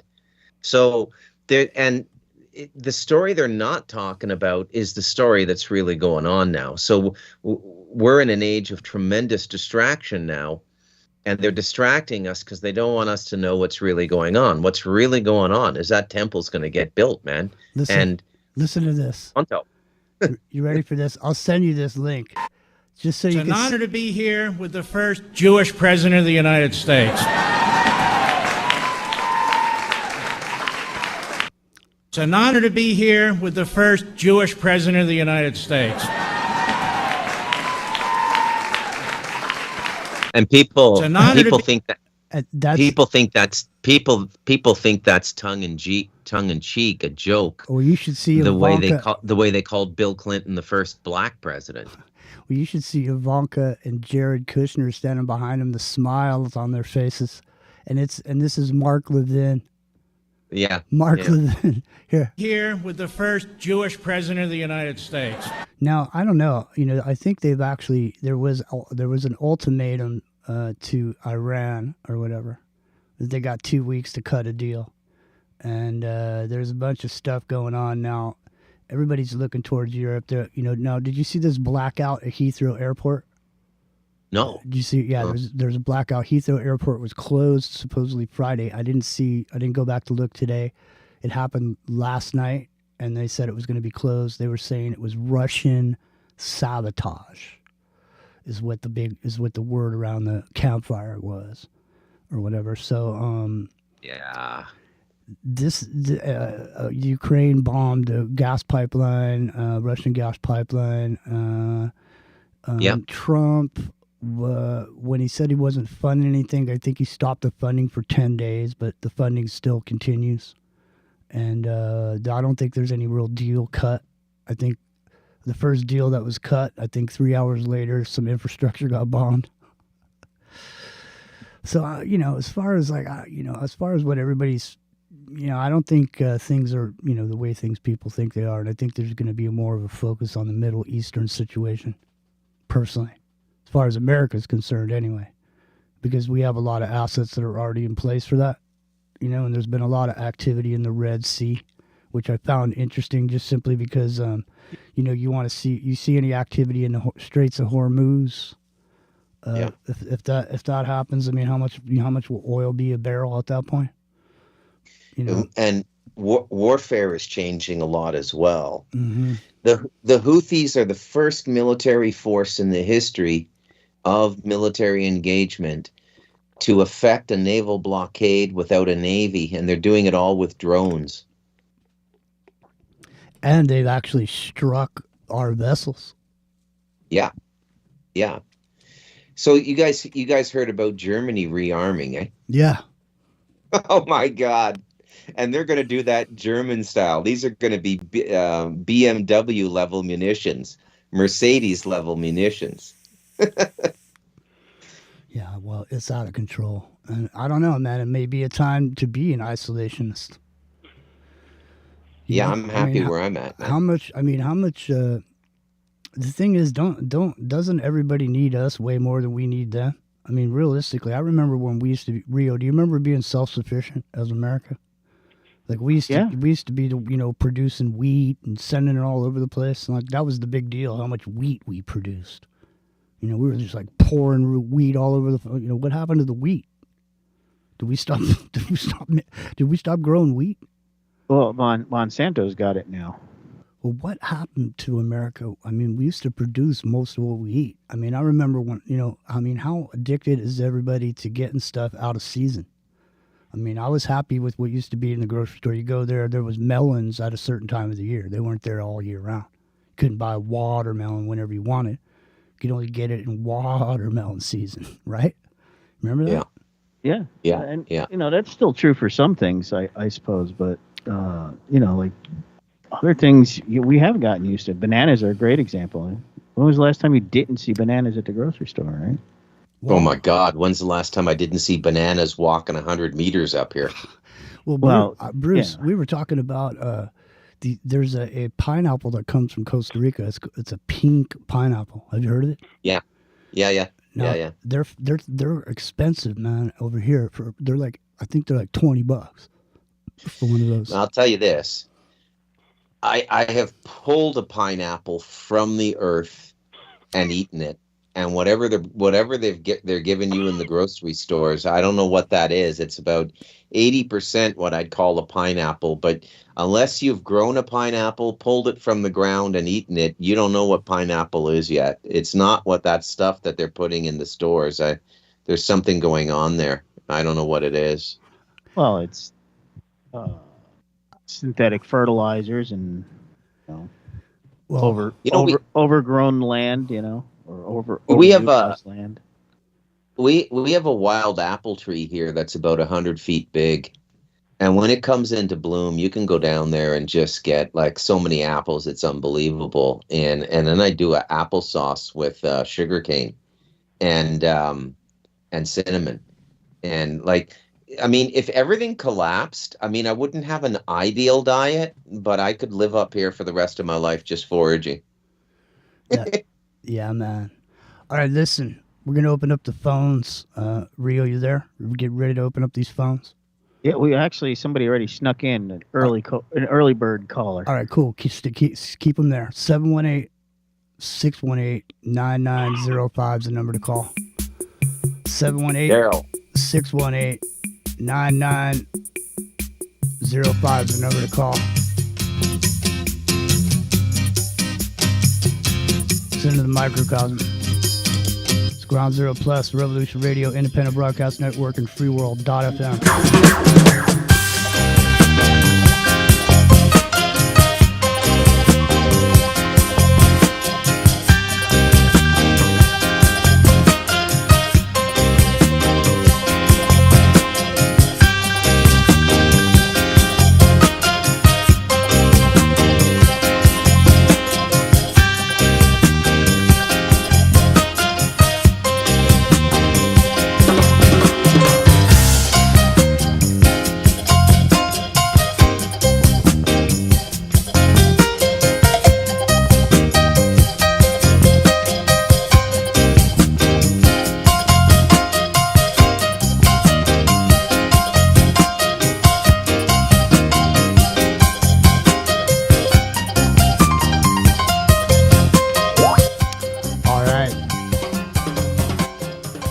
That's Monkey Island from the J. Giles Band. Now, Rio, we got a caller? Yes, we do. Right on. Hey, welcome, caller, into the microcosm. Hey guys, it's Mike from New York City. Hey, Mike, what's happening, man? Hey, not too bad. Yeah, I just tuned in like 20 minutes ago, and I heard Bruce talking about Trump, and yeah, I gotta agree with him. Like, this guy is like a total slave to like Israel, and he does whatever Israel wants, it seems to me. I supported Trump during the campaign, but the guy's just driving me crazy. The first 2 months. First 2 months in office, he's already driving me crazy. Well, let me ask He's you doing this. What do you think? Go ahead. Yeah, what do you think about this Doge program, and that now all of a sudden they're getting into the Social Security aspect of it? But the Yeah. thing is what's weird to me is that they're making it seem like the recipients of Social Security are the ones that are the big people everybody should be pissed about. And they're saying that because he said it was a Ponzi scheme, they're trying to say it's not a Ponzi scheme. I mean, clearly it is a Ponzi scheme. But but the point is why he with the power he's been given, he should be turning that weapon around on the people that we want to see get busted. But for whatever reason now, the working man who's been paid into the Social Security program now is the bad guy. There's some over. He's gonna make. Wait. He's gonna make. Okay, Listen to me. go ahead. Listen. There's 11,000 Social Security offices across America. Yeah. Right. How many million people are on Social Security, and they're supposed to show up at these places to prove you're alive? That's like trying to deport 28 million people in 4 years. Okay, go ahead. Well, I read that Musk said he wants to abolish Social Security and Medicare. So if they do that, that's not going to be very popular with the American people. Like, and this whole Doge thing is so like, it's just for public consumption, because like anything they do, it's like some random judge is just going to reverse whatever they do and reinstate all these fired employees. I really don't see how they're gonna Is it like a steam valve? I mean, is it like so they could put up one rag doll for us to all yell at and poke with sticks? Yeah, exactly. You know, exactly. and then but then once they take the rag doll away, we forget that they don't actually do anything. Now, I saw a thing earlier today. It was some amount of 12,000 some odd days since Trump appeared on the political scene. Mm-hmm. And how many people have been put away from? Has anybody been arrested or put in jail for anything? Has one person? No one from the Pentagon or name me one. Deep Just State. one person from the swamp who's been drained, who's been thrown in jail, who's been put anywhere. None. Nobody's been prosecuted. Not one. They're throwing park rangers in prison. Not park rangers, but they're firing. They're going to throw you in prison if you're 100 years old and you're getting Social Security. You better go down there and prove you're alive. That's true. No, it literally, I mean, Bruce, Rock and Rio, you guys, I mean, I see, on the horizon, to me, I see the setup for this new universal income, where you'll get the benefits of the Social Security and the Medicare, but you won't have the social contract that was created with it. You'll only have the benefit, but you won't have a real reason why they have to give it to you. In other words, they'll have to be able to take it. They'll be able to take it away from you whenever they want to. Well, it'll be more like UBI, right? Universal income. Right. Then you paid into it. Now you're getting your share back out. But the other thing I want to mention is Mike was saying about Donald Trump and Israel and all that situation. Mark, you know who Mark Levin is, right? He's a conservative talk show host. He actually today said that Trump was the first Jewish president. I heard that. Yeah. You guys played the clip. It may be true. It's probably they got statues of Trump in Israel, so they do. Well, no, didn't they say what? Now listen, I can't pronounce this word, but what's he called? The Moisich or something? What is it, Bruce? He's like the Messiah. It's like another word. Yeah, that's what it is, Messiah. The Messiah or something. Yeah, the Messiah or something like that. Messiah. Something like that. Messiah. I don't know. You don't want to know. Listen, Bruce is right. The third temple's on its way. But I mean, what do you think? The only question remaining is how does that connect to the AI?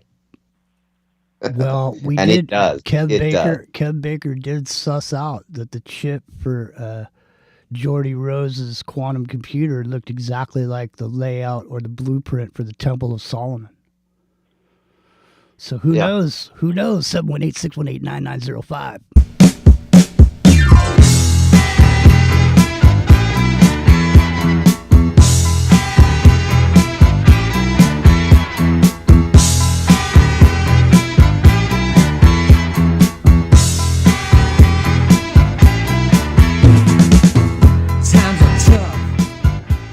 You got to walk around with that Mussolini chin.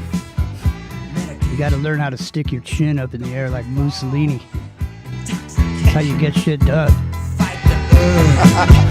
Temptation. Miles ago, no destination. You know, they taught that technique to Obama. The Mussolini chin. He used to do that. 718-618-9905.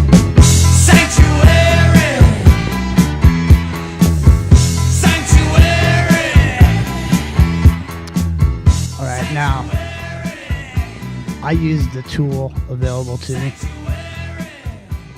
I use the AI to do a psychoanalyzation of a popular conspiracy board where shit is posted. Now, there's a lot of them. There's Before It's News. There's, 4chan.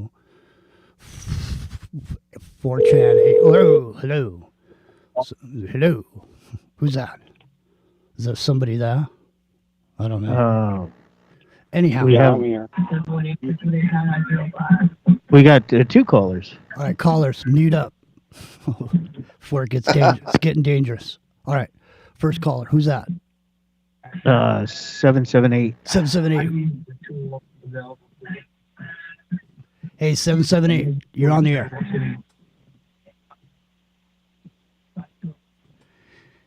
Hey, Rio. Yeah. Mute that other caller. Can you mute that caller? No? The other caller disappeared. Disappearing caller. All right, 718-618-9905. 778, are you there? Yeah, that's there you me. Go ahead. John D. rears his ugly head again. Hey, this the is amazing the Randy. Amazing Randy. Welcome back to the show. Now, come on. Go ahead. Go ahead, Randy. Don't listen to yourself on the radio. Let's go. Turn it off. Let's go. Yeah, okay, and just turning it down there. Yeah, turn down the sound. Couple of things came out. They actually go in different directions here, but I've been watching the program Highlander. You know, that's about immortals, right? Okay. In the program, and there is a real immortal. His name is the Count of Saint Germain. Mm-hmm. And this is a real life immortal that's been seen over the course of many hundred years by people. And you can go on the internet and they talk about it. And the Count Saint Germain actually came out on the internet and talked about the Gesara and the Nasara that many of us have been waiting for a couple of decades and are tired of waiting for it. But he says that it is happening and it is going to happen. But I got a couple of things to say about that. Well, let it happen. You know that George Bush Jr. was supposed to start the Gesara Nasara when he was president, and instead they decided to take down those two towers, right? Instead. But yeah, it brings up a lot of interesting points about immortality. And you know, you were talking about somebody being dead, you know, like Bruce Willis or whatever. But I'm getting the feeling that this death thing is kind of not what people think, you know. That you don't really die. What happens is give up your body for another body in another incarnation. So there's no such thing as really death, you know. Well, once you die, basically you go into soul world, and then you pick up, you choose your parents and get born into another body. But this is to actually learn your karma. That's what that's all about. And oh, by the way, hello there, Bruce McDonald, buddy. Hey. Nice to hear from you again. But this thing about immortality, I think it's not what people think, really. And well, are you familiar with the Egyptian Book of the Dead? Yes, I am. All right. Well, why don't you tell us about it? Well, I haven't read it, but I've heard a lot about it. Well, now isn't it the explanation of what happens when you die? And it's the first 49 days, Bruce, isn't it? The first 49 days of death. It's the migration of the soul. It's extremely similar to the Tibetan Book of the Dead. It's really weird how there's all these overlays. Like both Dante and Buddha attribute 9 levels to hell. That can't be a coincidence. And it's about what happens to you in death. Well, are you familiar with the Egyptian Book of the Dead? You guys got to mute up over there. If somebody's on, I think that's Randy's background noise. Randy, turn off your radio. I'm turning it down. Man, is this your first venture into radio, Randy? Come on, man. The first rule of radio is always turn your radio off when you call in. You know that. If you made a little error, if you made a little error like that in a ritual in your John D incarnation, you'd still be in hell, buddy. Oh yeah. All right, Bruce. Yeah. Egyptian Book of the Dead. Yeah. So so first of all, the thing that has to be pointed out is that there's little or no similarity between actually dying and a near-death experience. So if you've been on those NDE YouTube channels listening to people talk about their NDE, the NDE experience is what happens when you leave your body and it's not your time to die. When it's your time to die, it's a different process. It's Tibetan Book of the Dead, it's the Egyptian Book of the Dead. And there's a purification process you go through. And if you don't survive, and basically you're dealing with all your own shit. Mm-hmm. And if you don't survive it, you get cycled right back in, and or you get sent to a remediation area, or you get put into some kind of a bardo or something, which is it's almost like afterlife holding cells for immigration. Yeah, that's what I'm kind of talking about is the third dimension, which we're in now, is the prison planet here. What happens is they have soul capture devices, and there was one in the moon, inside the moon. You know, the moon is a spaceship. It's not an asteroid.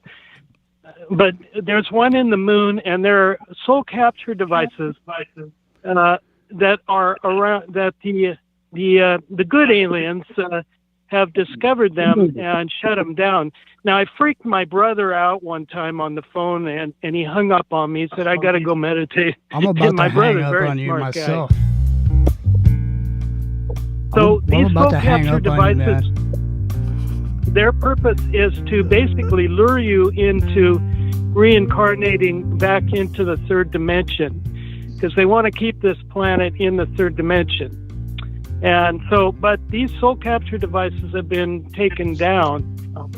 But that's why, you know, on Art Bell a long time ago, there was a Luciferian that came on and said, "Art, don't go to the moon. Don't go to the moon. You know, the light. You go to the light when you die, type of thing. But if you go to that light, it leads you to the soul capture device in the moon." That's what this Luciferian told Art Bell, and it freaked him out. Anyway, I won't get off on that anymore. Elliptical to shape and form, and the trees around shakes off their leafy crowns.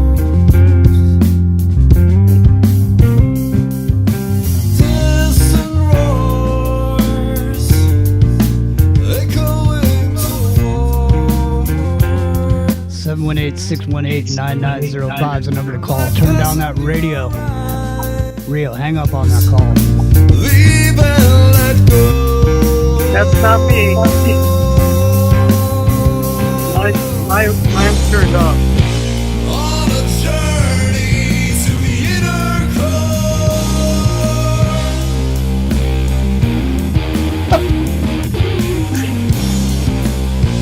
on a mission of common joy.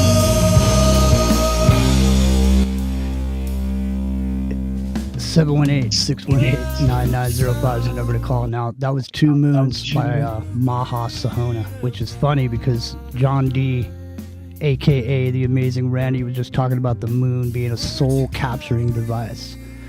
But I submit, my name's Jimmy, and I'll submit this. I think the soul-capturing device is in your hand. It's your The little phone, black man. mirror, right? It's your phone, man. The little black mirror we all carry around and stare at every day. Exactamundo. 718-618-9905 is the number to call. See the stars align, signaling our world's demise.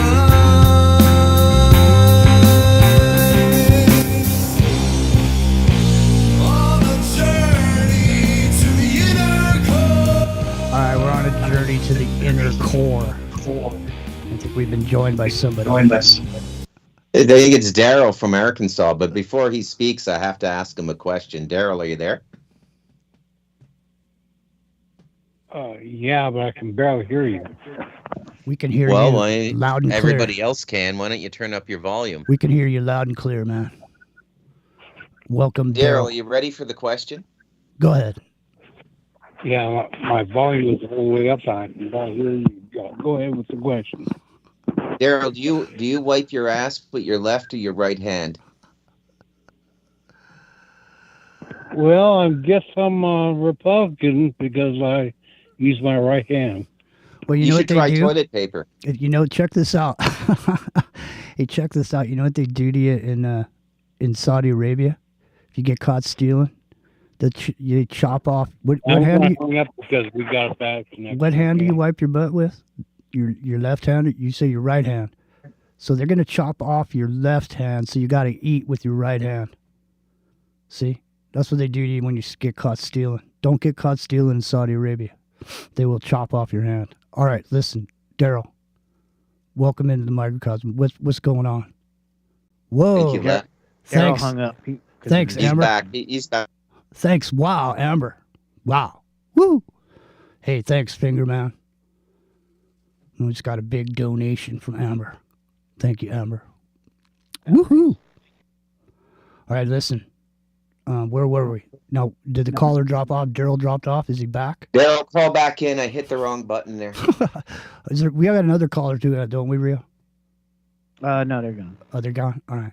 Well, listen. So listen, I did a psychoanalyzation, like I was saying. Before, if Daryl calls back, just let him stand by.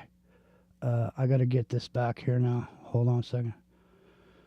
All right. I got to go back over here to Rio to your conversation, and I got to pull this back now. So I dumped this in here with Rio in our Skype. And so I did a psychoanalyzation of a conspiracy board. So like I was saying, there's a bunch of them. Before It's News, they got a bunch of stories on there. There's Reddit. There's 4chan, 8chan, Godlike Productions, all these different things. So one of them, I'm not going to say which one, but I took ChatGPT and had it analyze it. All right. And so here's what it came back with. I don't know. I could read some of this here. So content categorization, conspiracy theories, deep state, secret societies, government cover-ups, UFOs, extraterrestrials, alien encounters, government disclosure, secret space programs, political speculation, hidden agendas, political manipulation, ideological extremism, apocalyptic predictions, end times theories, doomsday timeline, blah, blah, blah, blah, blah, blah. So down here, psychological and sociological analysis. So the reason I'm bringing this to the show tonight is because this is what I did. So do you think that this isn't have been going on like all the time? For years, this has been going on. So for years, there's been analytics going on about this shit. And this is what comes back around it. And I'm bringing it to the table tonight. So here, This is what it says. Psychological and sociological analysis. Fear and uncertainty. Many discussions thrive on uncertainty with users seeking patterns in chaos. Echo chamber effect. Confirmation bias reinforces shared beliefs, leading to increasingly extreme views. Authority distrust. Users often distrust official narratives, fueling speculative and alternative interpretations. Pattern recognition. People see connections where none exist, amplifying beliefs in hidden forces at play. 3. Accuracy and misinformation detection. Quantify credibility. Compare claims against verified sources to determine reliability. Identify disinformation tactics. Track bot-driven discussions, propaganda patterns, and deliberate distortions. Listen. How much of the internet do you think is even real anymore, Bruce? That's an excellent question. I don't know if I could come up with a ratio. I don't know.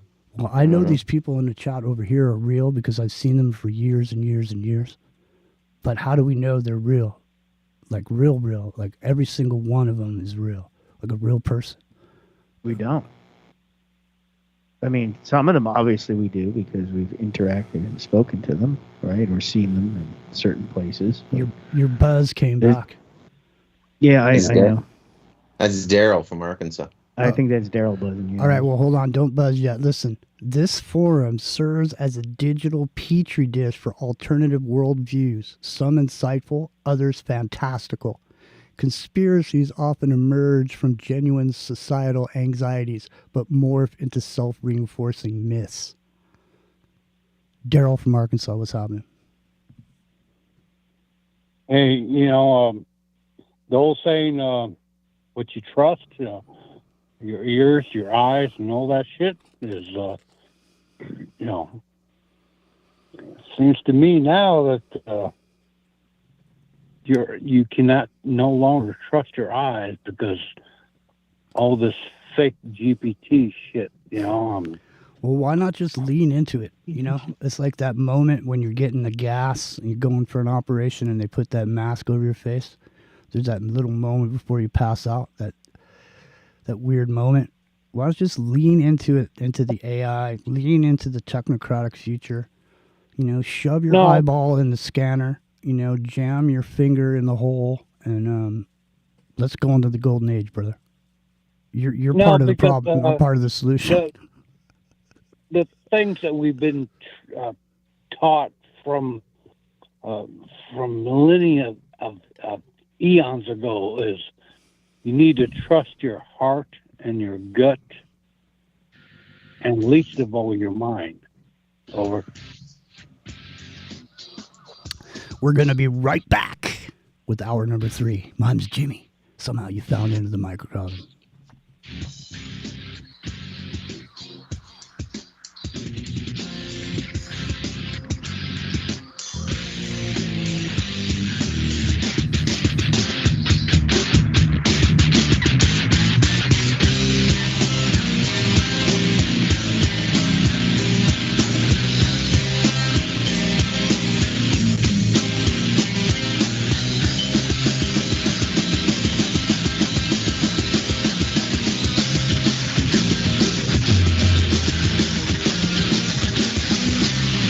Listening to Revolution Radio.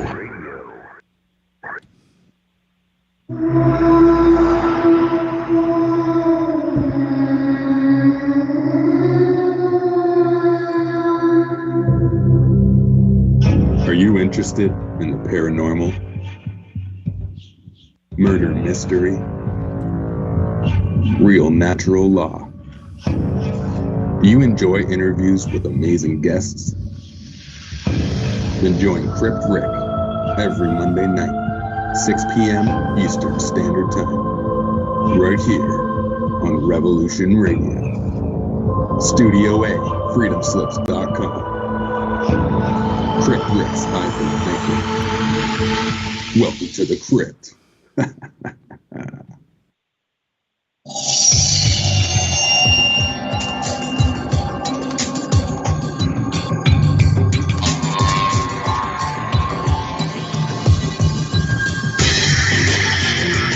It's his no secret that the so-called mainstream media is best described as controlled propaganda.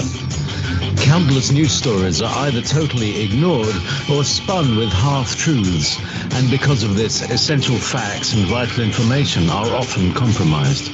Join Dr. Ott every Friday night on Studio B at 10 p.m. Eastern and learn why The Story Behind the Story was nominated for a Peabody Award in its second year of producing unparalleled broadcasting excellence in 1997. That is, if you really care about learning the truth.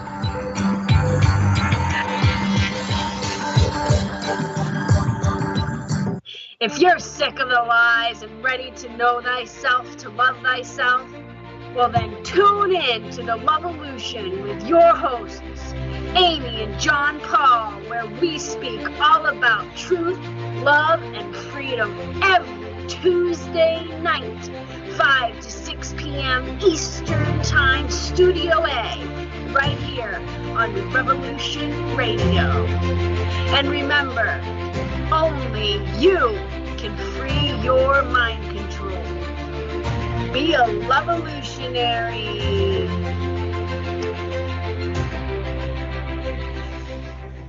Interrupt your normally scheduled programming to bring you this important broadcasting announcement. Now is the time to explore your greatest potential, embracing truth, health, and wellness while discarding the system and exposing its corruption. Experience true freedom every Saturday night between 6 and 8 p.m. Eastern Standard Time, live from Studio B. It's the Jonathan Wright Show. Find it right here at revolution.radio.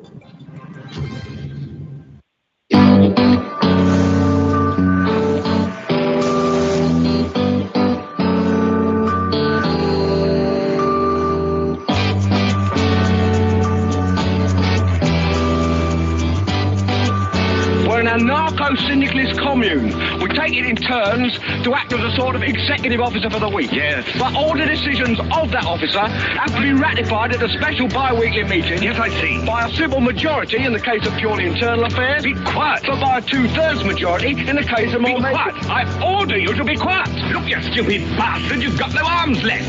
Yes, I have. Look!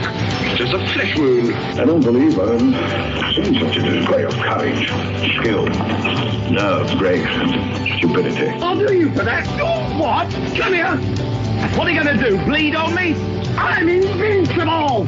You're a loony. The Black Knight always triumphs. Roundtable Live, Monday through Friday, 1 a.m. till 4 a.m. Eastern Time. Bring your mind, bring your ideas, bring your voice. King Arthur had nothing on us. Here at Revolution Radio, freedomslips.com.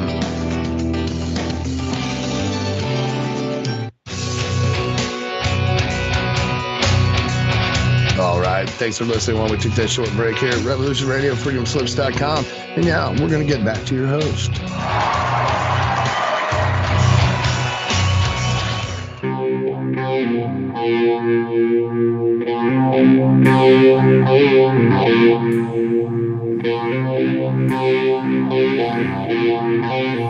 It's Friday night, hour number 3.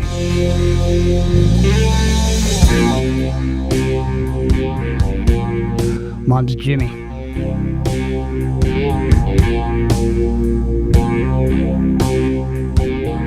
This is Ground Zero Plus. It's Revolution Radio. It's the independent broadcast network. It's freeworld.fm.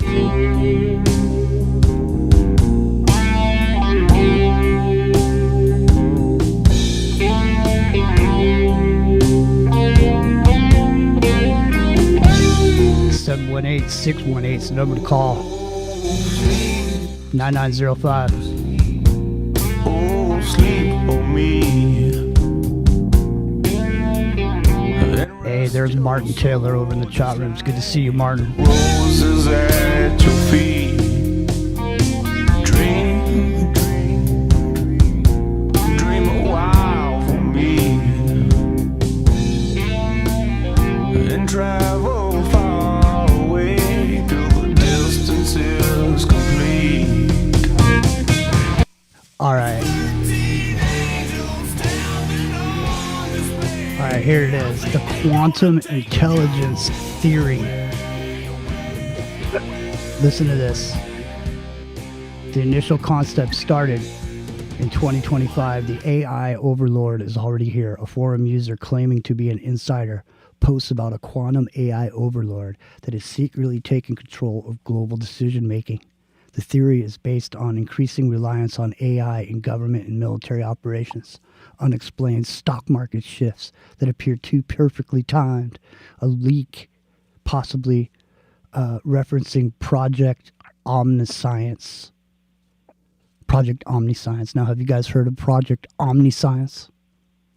And Rio, would you get a call? No. What is that echoing? I don't Daryl get an echo. from Arkansas. Daryl from Arkansas. Can you mute your phone when you're not talking?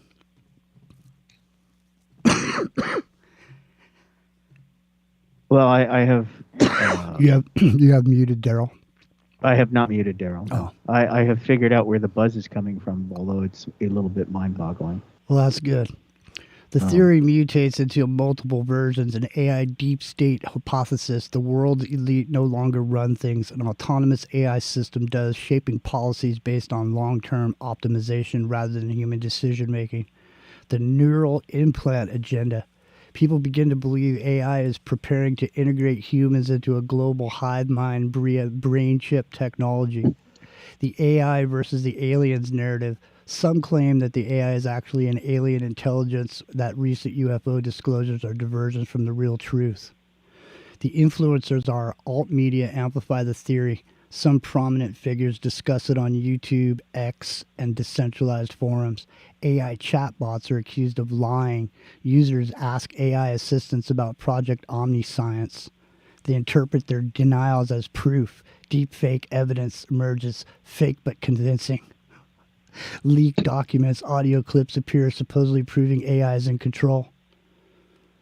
Now, did you look up Project Omniscience, Rock and Rio? 718-618-9905 is the number to call. Did you look up Project Omniscience? No, not yet. Well, take a look and see what it is. I don't know what it is.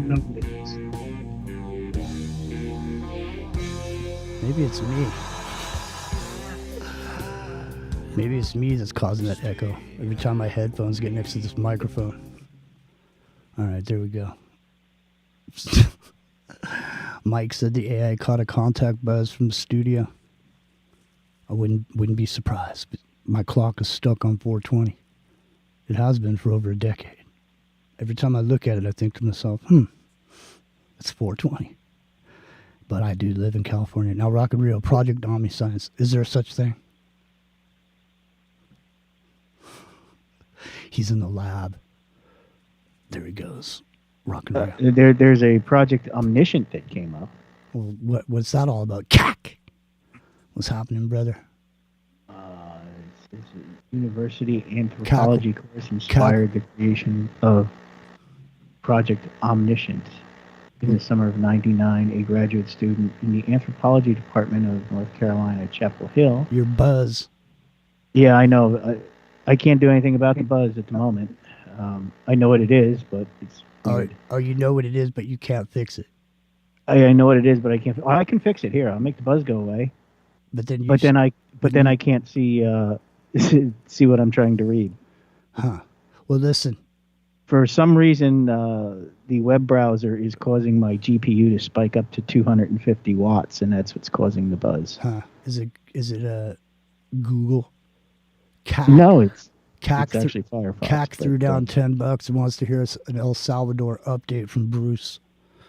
He threw $10 in the pot there. But back to what we were saying over here too. What do you guys think about this here? This thing, this is just a bot that just went on there and assessed a bunch of shit and just came up with this whole thing. So I mean, don't you think if there's a thing powers that be, don't you think they had this tool already? I mean, don't you think don't you think the military's been using this shit? I mean, what do you think that whole Q thing was? I mean, that was training the military on all the people. That was getting everybody passing that shit around, building this whole network of spider webs, Bruce. You know what I mean? Yeah, 100%. Yeah. So then once you have a list of the people that you want to modulate, like we were talking about earlier, you can modulate these people with the with the things that are going on. So we're live over at GZP Ground Zero Plus, and I'm sending the microcosm. Hey everybody over in the chat room, good to see you. Welcome. We've been doing a few things here tonight, and we want to welcome everybody in. And you can give us a call. 718-618-9905 is the number to call if you want to give us a call tonight. Talk about anything. But Bruce, any El Salvador news for CAC? Well, no, it's still a great country, and there's nothing's changed. It's a very stable, growing economy now. Crypto as well. It's a big Bitcoin country, but there's been no news. But I mean, Central America is I think getting tired of the criminality, and I think that what Bukele did there is going to go through all of Central America. I have a real feeling I'm internally that I'm going to see us moving away from Europe as a country and moving more into Central and South America. Yeah, the development and economic potential down here is enormous. I mean, a lot of untapped resources. The Costa Ricans, I mean, they've only been going to university for one generation, and they've got like really good engineers now and everything. They're doing semiconductors here. They're doing chips. So I think this is where we should concentrate most of our attention, North America. Also, by the way, I think Canada will fold. I think that we are going to join the U.S. because you can't hold Canada together anymore. It's too poorly managed. And the reason I'm saying this now is that the state premiers, our governors, there's like 3 out of the 10 that are starting to suggest that they're going to circumvent mandates from Ottawa, and they're not going to enforce the federal tariffs, and they're going to on a provincial level they're going to trade with the U.S. So, I mean, Trump's had quite an effect on Canadians. So, yes. Yeah, and the Arctic is becoming so important now, and Canada can't defend it, so the U.S. kind of has to step in and defend it. The Arctic is going to become really, really important. Greenland. Well, yeah, the old North American Union idea included Greenland. So it was Mexico, Canada, United States, and Greenland.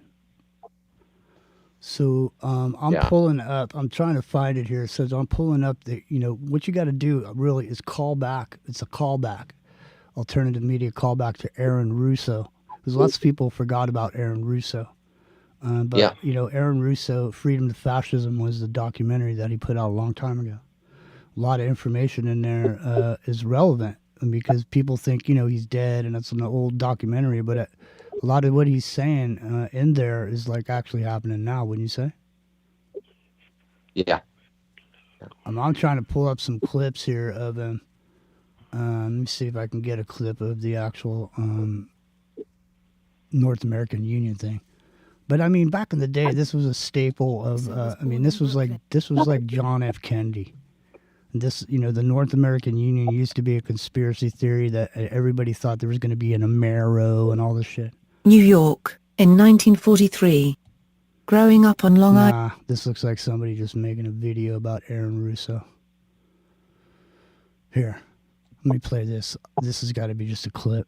It's 718-618. You got 30% of the vote. Hang on, 718-618-9905 is the number to call. Here we go. Aaron Russo, recruited by. In fact, you made mad as hell. They knew that you'd started the Constitution Party. Yeah. They knew that you were somebody who was taking action and getting things done. You'd already made some big films, had a lot of other successes. Right. So they were trying to recruit you, and didn't it come down to the point of, hey, we are here to recruit you, and don't worry, your chip's going to say, don't mess with us. This guy's don't touch. Yeah, yes, that did happen. Now, I was definitely being recruited, but it's more subtle than that. Well, in your words, just go through the process, and then when he said. Well, what it is remember we were friends, and we used to come to my house a lot. We'd have dinner, we'd talk, And he'd tell me about business investments that he get involved in, or they would help me with this business investment or that business investment. And was I interested in joining the Council on Foreign Relations? I would have to get a letter to join them, but was I interested in that? And, just stuff, leading you on. And I used to say to him that I never really did that because that wasn't where I was coming from. As much as I like you, Nick, your ways and my ways, we're on the opposite side of the fence. I don't believe in enslaving people, and he would come back with, "Oh, I do." Or? Well, it would be more like, it's better for them. Well, it's more like, how do I put it? It was like, what do you care about them? What do you care about those people? What difference does it make to you? Take care of your own life. Do the best you can for you and your family. What do the rest of the people mean to you? They don't mean anything to you. They're just serfs. They're just people. Serfs. It was just a lack of caring, and that's just freedom and fascism. Who I was. It was just sort of like cold, it was just like cold, and I used to say to him, what's the point of all this? You have all the money in the world you need. You have all the power you need. What's the point? What's the end goal? And he said the end goal is to get everybody chipped, to control the whole society. You were... There he goes, Aaron Russo. He's up from the grave. Now, is Daryl still echoing? Or do we got a caller? Hello? Hello. Oh, hey, it's Mike again for New York. I got disconnected before. No problem. I just had two questions. I wanted to ask Bruce what he thinks of the new Prime Minister of Canada, Mark Carney. Uh-huh. Is he worse than Trudeau? And the second question is, has there been any update on Epic Journeyman? I've been sick for the last couple of weeks with the flu, so I haven't been able to tune in. So no, there's 700-foot lava flows coming out of the volcano. And last I heard, he was on the Big Island. Last I heard. Oh. All right, Bruce. Any updates? Yeah, Carney's worse than Trudeau. He's like way up in the WEF. He wrote the bail-in legislation for Canada in 2015. He's just the ultimate globalist piece of shit. Like he's dyed in the wool, and you can always tell. What I like about Trump is when he speaks, you feel like you're speaking to a human being or you're listening to a human being, right? That's true. These guys like Carney, they sound like AI. He never says. They really do, yeah. Yeah, there's something inhuman about the guy. Not only him, but Keir Starmer of UK too. He sounds like AI too. Like no normal person speaks like that. No. Yeah, they're just talking loud and saying nothing, right? They don't say anything. They never really answer a question. They deflect the question. Mine's Jimmy, 718-618-9905. Bruce McDonald's here. You can find his books on Amazon. Got Rock Rio. Is that phone ringing? We don't got much time left. By all estimations, we're moving into the golden age, ladies and gentlemen. The golden age of harmonization. All right, that's all I had. I'll let you guys go. Thanks Thanks for calling. Wandering into the flame.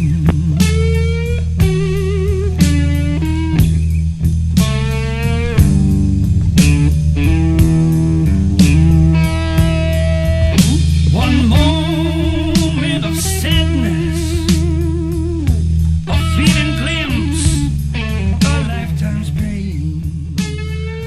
It's Ground Zero Plus. It's into the microcosm. It's freeworld.fm. It's Revolution Radio. Now fate has cast its spell. The only captain. It's the independent broadcast Podcast Network.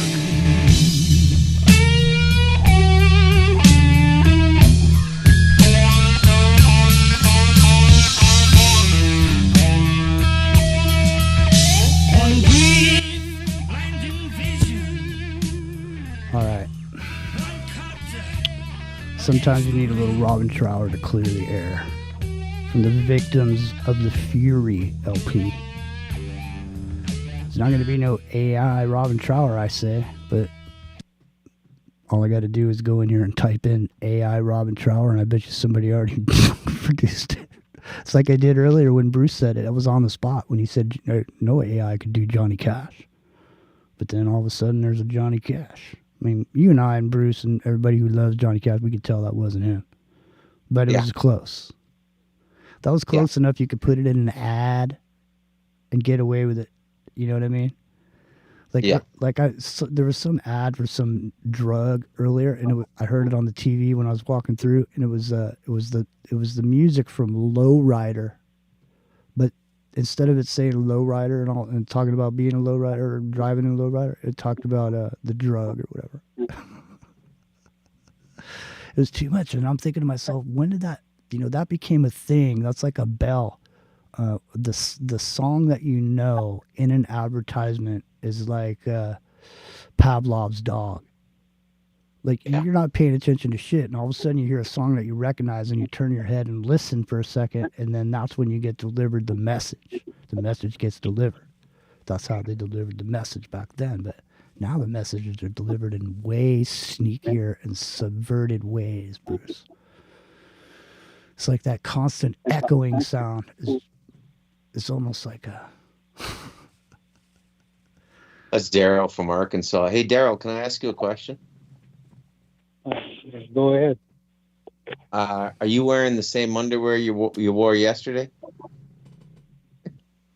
Actually, yes, I am. Man, that's harsh. That's, listen, brother, You need to change your underwear daily, buddy. Dude, let me tell you something, man. Change is the only constant. Well, it depends on your timeline when yesterday was, because you're talking about 24-hour difference, and no, my yesterday is 12 hours difference. Okay. All right. Fair enough. All right. Well, listen, Daryl, thanks for the underwear report. We're happy to know.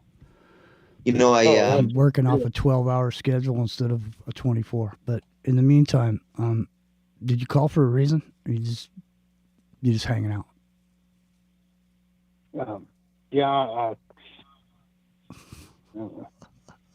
Chit-chill, man. It's like you got a chit-chill world today that we're speaking of.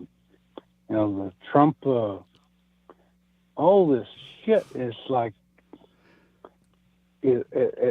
We're being tested, okay? That's the only way I could explain it, is we're being tested to see which way this world's going to go.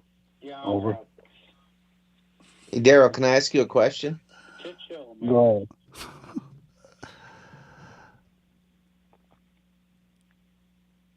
All right. Are you asking a question or not? Daryl? I need his permission. Daryl, can I ask you a question? Yeah, go ahead.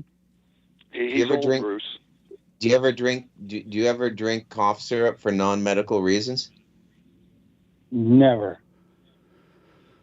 All right, man. This show has gone off the rails. Daryl, I've never ever even to my lifespan, I've never bought NyQuil. Okay, buddy. I'm just. It's been a while since I spoke. All right. Thanks for calling, Daryl. 718-618-9905 is the number to call. It's Ground Zero Plus. Mine's Jimmy. It's TalkStream Live. It's freeworld.fm. Independent Broadcast Network. Revolution Radio. With a smile on his face. Look like he's always feeling good.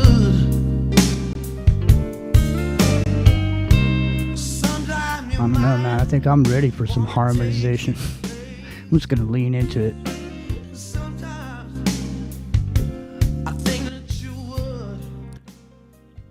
We have another caller, Jay. All right. Rock and Rio. Go ahead. 425. Hello. Hey, 425. What's happening? Yeah, right. Yeah, right here. Just want to talk about the AI. Yeah, go ahead. Oh, Jesus. Well, before I get to Is that the AI, hijacker? I got to tell Bruce, it's like we're all in the prison, and there's a bunch of old guys, and Bruce is one of the younger guys, and why is the younger guys picking on the older guys in the prison? In regards to Daryl. But the AI. Yeah, no, in regards to the AI, literally, what's happened is that everybody is now with this AI, especially with this new, it's called AI, what do they call it? Agents. Not virtual agents. Yeah, that's what it something is. like that. It's an AI agent. Yeah, that's it. Mm-hmm. Right. So now we all have our own God, small g. I mean, you can see how this is going to revolutionize everybody. For instance, the guy that's working at McDonald's, he's going to feed enough information into his AI, also with his searches and everything else. And then one day he's going to say to AI, I'm Jack Smith, right? Yeah. What kind of personality do I got? Oh, well, you got such and such, such and such. Right. What is the best thing that I can do to make a living? And then AI is going to come back. Well, Jack, it turns out if you went into sales, any sales, you were like one of the best liars in the world, and you don't even know it. You don't need to flip hamburgers. Just walk into any sales office and just do your stuff, and you'll go. You'll be in the top 10. Yeah. And all of a sudden, this guy living in a trailer park that works at McDonald's is going to actually listen. He's going to go and get a sales job and then making $600,000 a couple years later. Well, listen to this. Hey, Jacker. They're offering AI agents, okay, at certain levels. So there's a $60,000 AI agent, and that is if you want a super smart employee on an engineering level. You can hire this AI agent for $60,000 a year. Right. And so on and so forth. If you want a mildly smart employee, you can hire that one, and you can pay for $20,000. And if you just want a flunky to go around and pay your bills and do whatever, $10,000 a year, and people are going to be making that money based on you. But I mean, listen, if you could hire some of these AI agents in your company and just pay salaries to something that doesn't even exist, you don't have to pay benefits, you don't have to pay anything. I mean, to me, it seems like it's going to be one of the biggest industries coming up, in the future. All right, Daryl, go ahead. You got something to add? I was going to say, Jacker, you have always been very clever how to sneak under the wire. I'd just like to ask you, Jacker, how's your chickens doing? And are the eggs making you a big profit nowadays? Wow, now the old guys are turning on the old guys in prison. I mean, right. But that falls in line with my last revelation, which really changed my Christianity, changed my life, everything. When I finally realized, wow, we really are from the pit. We're from Sheol. 718-618-9905 is another call. Stay there, hijacker. Daryl, mute up, Daryl. It's Ground Zero Plus, Rock and Rio. Watch those phones. CAC. We have another caller. We do? Mm-hmm. All right, hold on. Let me listen to the Snow Patrol for a second.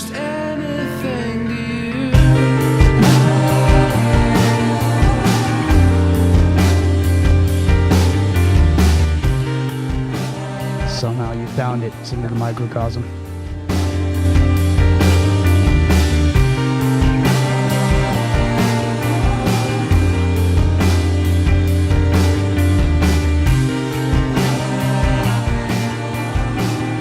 All right. Rock and Rio.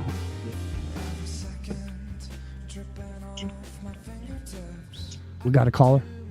We do. Okay. 323. Hey, 323. Hey, Jimmy, it's CAC. How you guys doing? Hey, we're doing good. What's up, CAC? So what are you thinking about all this?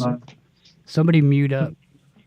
That's you, Jimmy. So, yeah, the reason I asked Bruce, and hello, Bruce, I love your stuff, and I definitely want to sit down and read your books, get around to it. The reason I ask about El Salvador is, I visited some folks that, they're very anti-Trump, very anti-authoritarian dictator, and they see somebody like Bukele as just another tyrant. And I had to explain to them. I said, "Well, look, these gang members, they're murderers.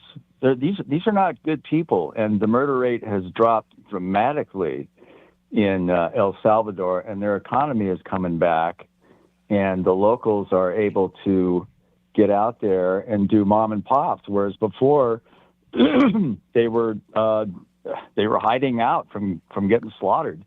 What do we think about? I'm sorry. Go ahead. Yep. It was even worse than that. I mean, the gangs were literally collecting taxes. You couldn't. They had so entrenched themselves in Salvadoran society that you couldn't run a business without paying them tax, right? So they became a de facto government, and Bukele is at the forefront of a movement that's going to take off all over the world as soon as we get rid of all these. I don't want to say they're liberals because it's not a conservative liberal thing. They're WEF agents who are trying to collapse prosperous countries because people in desperation are more malleable. This is what's going on, really. And it's going to get turned around, and you're going to see a lot more. Liberalism has gone too far, and it really showed its true colors under the Biden administration with the failure to police, the failure to arrest, increasing insecurity and violence in society. Don't you guys and think, people have had enough. It's a big topic where I live now in Costa Rica. Don't you think the pendulum might have been swung in the opposite direction so hardcore to cause everyone to beg for a boot on their neck? Because the thing is like a lot of what's going on, is good. Okay, and people are cheering for it, but on some level, when that same force or same system is used upon other people, like, for example, if you say anything against the tribe, all of a sudden you're some sort of a international terrorist now. And so, that's just happening right now. And so I wanted to bring it to your attention. I don't know if you guys know about this, but those Amazon devices in your home, they used to have a way that you could go on there and disable any recordings in the cloud. Well, that has been removed. And now all your conversations that you have around these Amazon devices in your house are going to be stored in the cloud somewhere. I mean, we're moving into the age where the Stasi is everywhere at this point. Literally, it's ubiquitous. It's 718-618-9905. What do you think, CAC? Yeah, true. I do think we have like a Stasi capitalism brewing here. And also I wanted to bring up the quote-unquote rescue from the ISS. What do we think about that? Yeah, well, I mean, she went in with gray hair and came out with dark brown hair.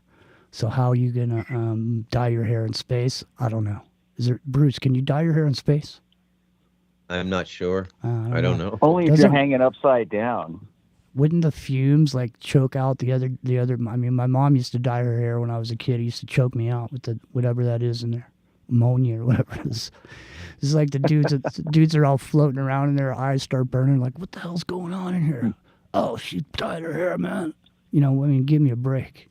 Seriously. 718-618-9905. What was that? We got another call, Rue? I was going to say they should call her the wild hair woman. Well, what did you think about the pod of dolphins that surrounded the capsule? Exactly. Black hair, leather and hips. She moves in the seasons of mist. Long night, hard drinks. Looks at me, smiles with a twist. No name, all game. Moves like a snake in the mix.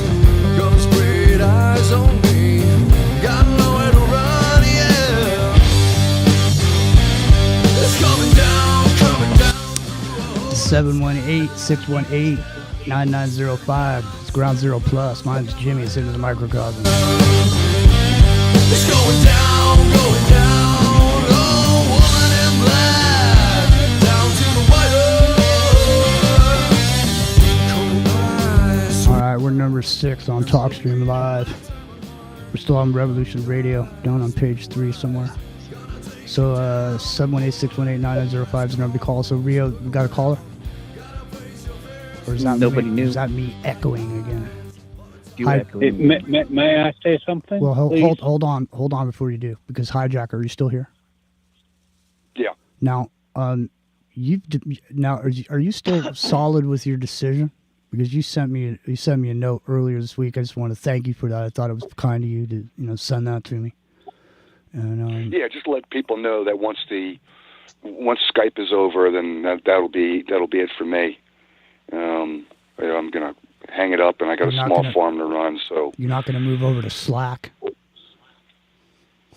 No Slack because you're going to lose all your contacts, right? That's what everybody's going to happen to everybody. You mean no one's going to step in? No. You can. They're moving it over to Teams. Yeah, all your contacts in Skype will be activated in Teams within the next week or two. You got to pay for Teams like $29.95 or something. No. Right. I'm not going to be picking that app up. I'm not going to be. You're not getting doing that. You're not part of the team, bro. Come on the team for the big win. I threw win. myself out there for 13, 14 years. Everybody knows my story, I just didn't expect once I got to the mountaintop what I found, but it all makes sense now. I at least can go to my grave understanding, that's what it was all about. May I ask you, Hijacker, so will this be the first time you will truly disappear? Yeah. No, he's going to have to disappear. Because once the Skype's... Right. See, I go by spiritual impact. Can I make any more spiritual impact? And when I think about it, I think, no, I can't. What am I doing? Other people get on ready for different reasons, but I get on reasons for edification or illumination. It's got to be something that's going to be helpful. But to hear myself speak or, or to have like a lot of numbers listening to me, how great none of that stuff affects me. Well, what do you say, bro? Life's really like a game of inches. And lately, I can't even stand the face I see in the mirror.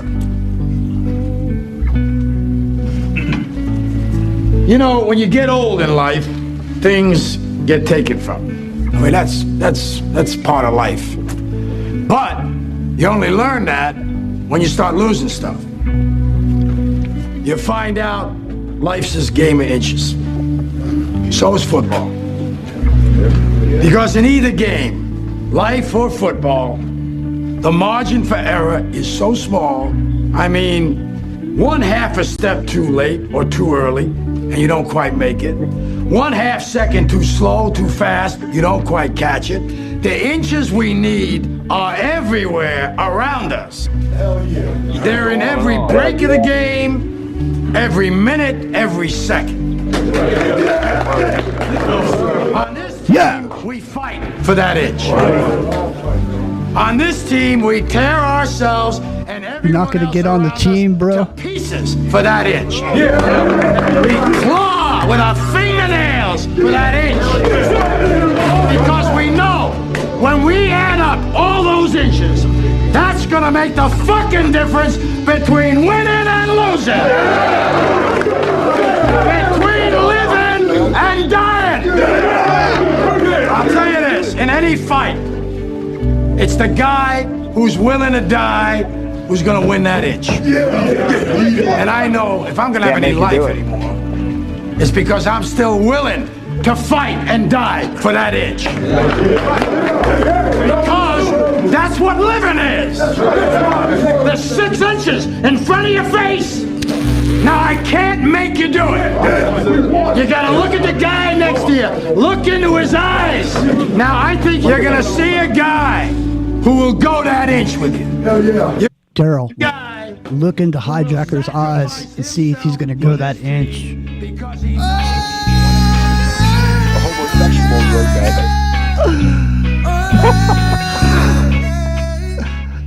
I hope that inspired you some, Hijacker. Don't go, man. Don't leave. Reality, who know fi know about reality. One time me used fi DJ a Jersey. Me smoke weed and yam food at Shawnee's. Well, heap of good Jamaican around the reality. Who know fi know about reality. All right, don't forget, on Ground Zero Plus, you'll find Sunday morning Wake and Bake, 8 o'clock Pacific. Song recorded, he never even met the compilation. Me and Indian used fi DJ. All right, 718-618-9905 is the number to call.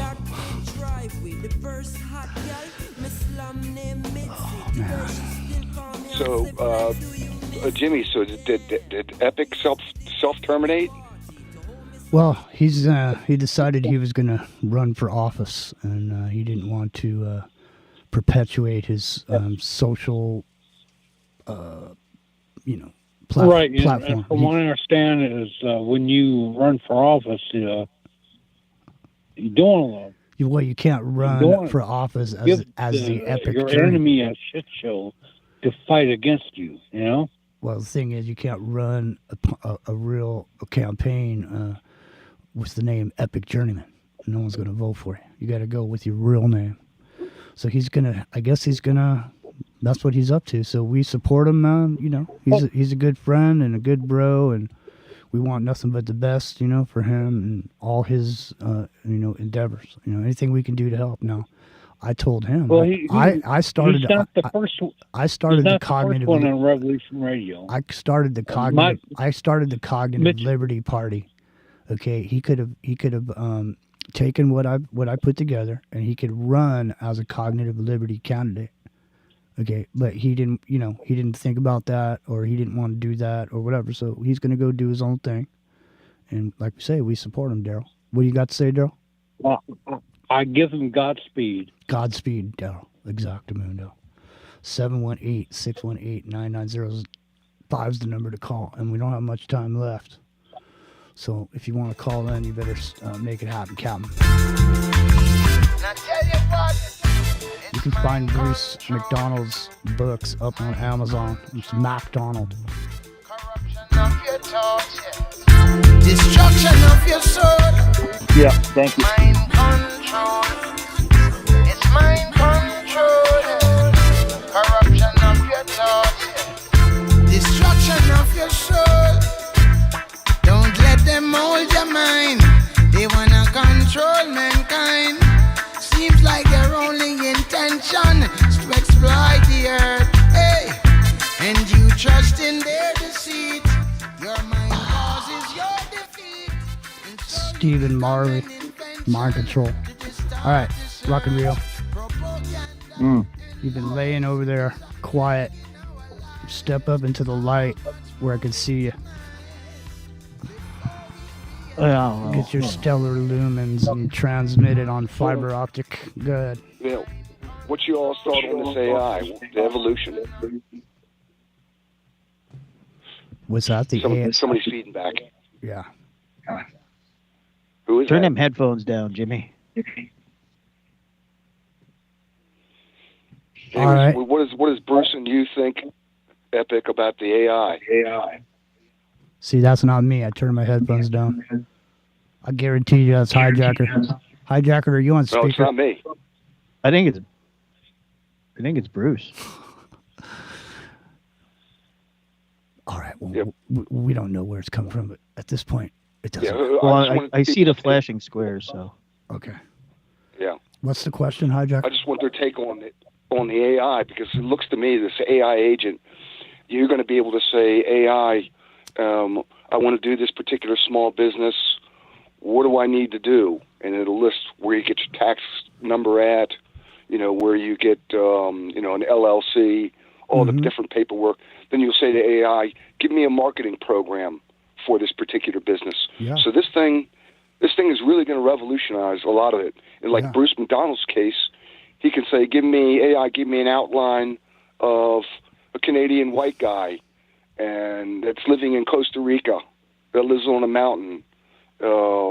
Give me a storyline, and then he throws in a few key words, and boom, out pops a book, which all Bruce has got to do is edit. You think? Oh yeah, no, there's people writing books already. Yeah, but have you read any of them? Make it sound like he's cooking a toaster cake or something. Well, I know, but if you go through and you edit it, in other words, let the machine do the outline, and then you go through and use your human experience and basically become an editor. Interesting. Well, I'm sure it's possible. I mean, I see people writing books on there they say they're making a bunch of money. They throw books up and then they put them on these websites or whatever, like that. Yeah. Is that what you're talking to? Like how to make a house, how to make a greenhouse, this kind of shit. Right. Yeah, everybody's going to have a little god in their pocket. Well, yeah, that's what we were saying earlier. That's what separated, the haves and the have-nots was the ability to have a machine or a group of people that are doing a bunch of stuff for you in the background while you coming up with an idea. Right? So coming up with an idea and having AI agents work it out for you means it's a no-brainer. That's what I'm saying. A lot of people that have a little bit of smarts are out there making lots of money with it right now. It's the wild, wild west right now. And you're right. These AI. I actually think that Elon Musk was brought in, as well as Trump to be the strong man, but Musk just basically streamlined the federal government because they know there's an economic shock coming, hard times, lawlessness, and ultimately Trump.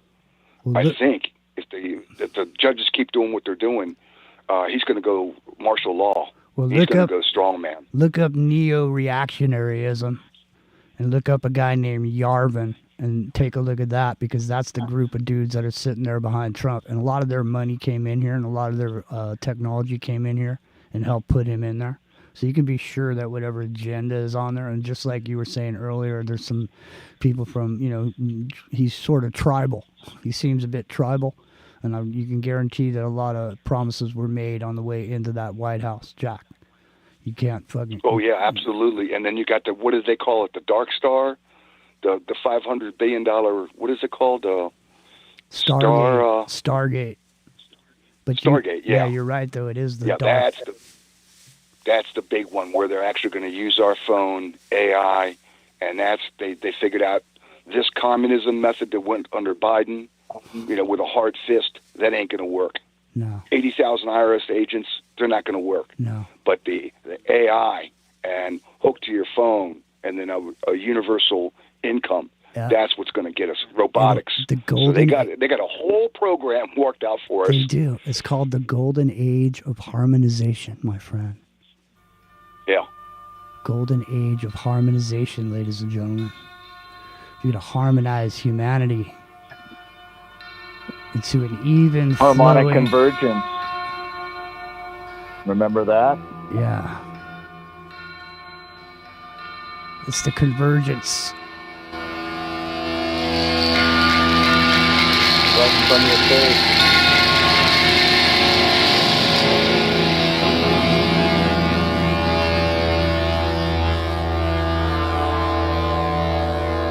It's the golden age of harmonization. Now lean back and harmonize. Harmonize with Into the Microcosm. Ground Zero Plus.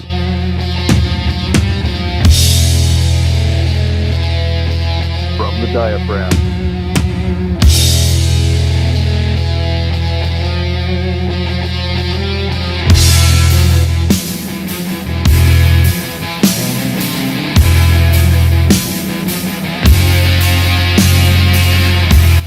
Don't forget, tomorrow night, 8 o'clock Pacific, right here on Ground Zero Plus, you'll find us in the Microcosm, the Chilluminati edition.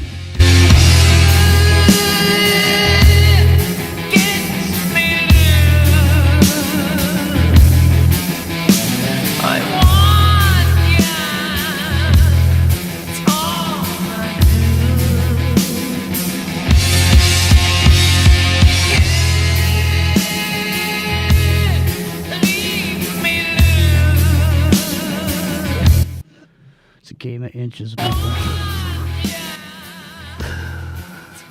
Rock and Rio, it's a game of inches, man. Yeah, I've got enough inches. So I got to take a shot. Is Bruce McDonald still on the line? I believe. Indeed. Bruce, look up Yeah. the Basilica of Our Lady of Angels there in Costa Rica, as well as the National Theater of Costa Rica. Well, the Look up National those two Theater, I buildings. know. Yeah, okay, what about them? How do you explain them? Well, what do you mean? Once you see those buildings, you gotta explain them. Like one of them was built in 1639. Another one was built when it was like just a village of 20,000. Yeah. Just not possible. If you take a look at old world architecture all the way around the world, it's just incredible. It's incredible. Yeah, that's a whole topic. Yeah. Yeah, maybe we'll talk. Maybe give us a call tomorrow night, because maybe we'll talk about that tomorrow night, because I have some unbelievable photographs I've been collecting over the last 6 months, and some wild stuff. Oh yeah, I have a photograph of the Leaning Tower of Pisa being dug out of the mud. I do. Yeah, well, there's this one YouTube channel. All he does is, like, when the camera came into being, this guy took it, sort of like you're saying Wild West of AI. Well, this was the Wild West of photography, right around 1826, I think, was the first picture that came from a camera. But by 1835, they had it down. And this guy took his and he went all around the world. And he's got pictures of unbelievable buildings and structures and things that are just no more. Like, wow. And then he print them up in books, and that's how he made his living. He went to India, everywhere. You should see old pictures of Calcutta. Absolutely unbelievable. Yeah, and they built that with horse and buggy, right? Right. Right. Yeah, I don't think so. So listen, this is the second week that I've had this broken foot and leg and knee injury. And I've literally been dangling my broken foot off nothing, waiting to go to the doctors for 2 weeks. And I'm going to tell you right now that I've been through some of the most intense pain I've ever been through in my life.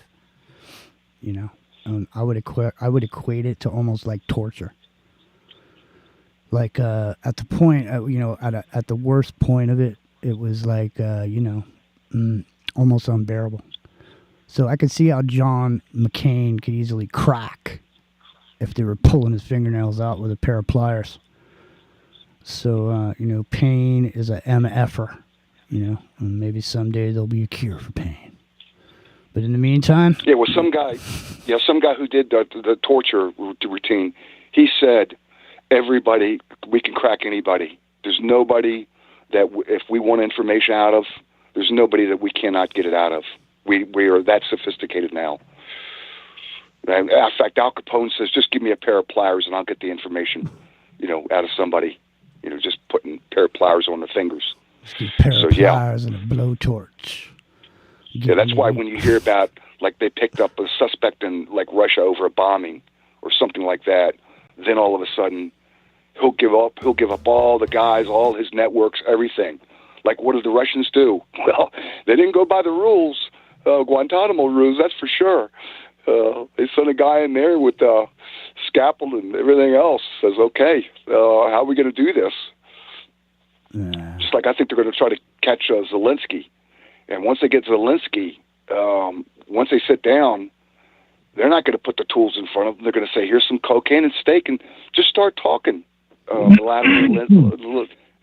tell them everything. Yeah, tell us all your stories and where you went in this party and that party. 718-618-9905 is the number to call.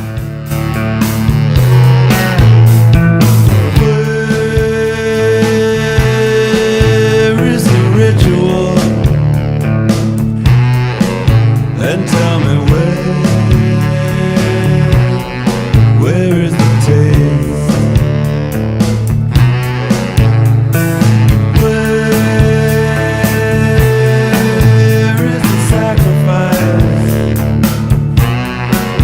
and tell me where is the pain?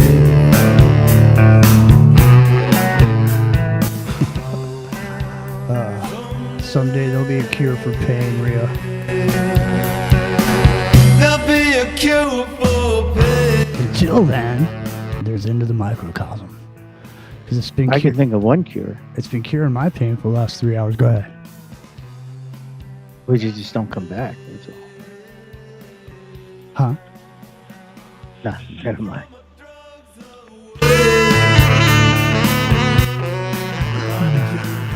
Yeah, well, maybe tomorrow night what we'll do is we'll talk some antiquity tech. And we'll get into some of that. Because, I mean, I watched a video of a guy who was talking about, the 1800s or whatever, and he literally spit out a storyline that I'm pretty sure was created on their show. I mean, all the stuff that we put together with the incubators and the orphan trains and all this, there's become this myth now. There's almost like a storyline that exists, and everybody's been adding on to it as they went along. It's like we put our pieces in, and other people put their pieces in. Now there's a whole storyline going on. So maybe we'll get. Oh yeah. Oh, you're right. You're right, Jimmy. It's in fact, somebody now has found like the writings of the saints, supposedly during the 1,000-year reign of Christ that's already come and gone. And it's like, in fact, we're all suspecting that AI is writing this stuff trying to trick us or something, but just fantastical things about the saints of old and during that time period and how they were illuminated and what they did and why they built, 20 and 30-foot doors. Absolutely incredible. Just absolutely incredible. Old things of the Tartarian Empire and Prester John, and it's just like, wow. Did you know Genghis Khan was white? He was a Christian. He's like a crusader. Nothing of what we thought, they told us. But, yeah, I heard he was red-haired. It was a red-haired terror, Genghis Khan. Yeah, he did have red hair, yeah. But they're finding out all these old writings, and they're getting them from guys that went into the Vatican who are copying what they're reading, and then they're putting it in their books. And AI is able to go through and capture all of these quotes. And it's just like, wow, unbelievable. But, yeah, maybe I'll call in, maybe I won't, I don't know. I'm pretty much out, though, Jimmy. There goes Revolution Radio. Thanks for calling, Hijacker. Okay, sounds good. God bless see you everybody. guys later. All right, there goes Revolution Radio.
Independent Broadcast Network. Everybody's gone except for us over here on YouTube. Thanks for being here, Sam. stopping by.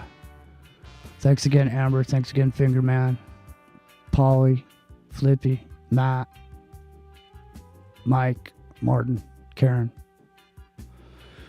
We appreciate you all. Cac, I know you're still on the line, Cac. Are you there? Yep. Go cacking. All right. Cacking back. All right. Well, listen, you guys ready to go? I'm most definitely ready to go. Time is up. Ready? Good show. Yeah, man. All right, y'all. We'll see you tomorrow night. Tomjanovic.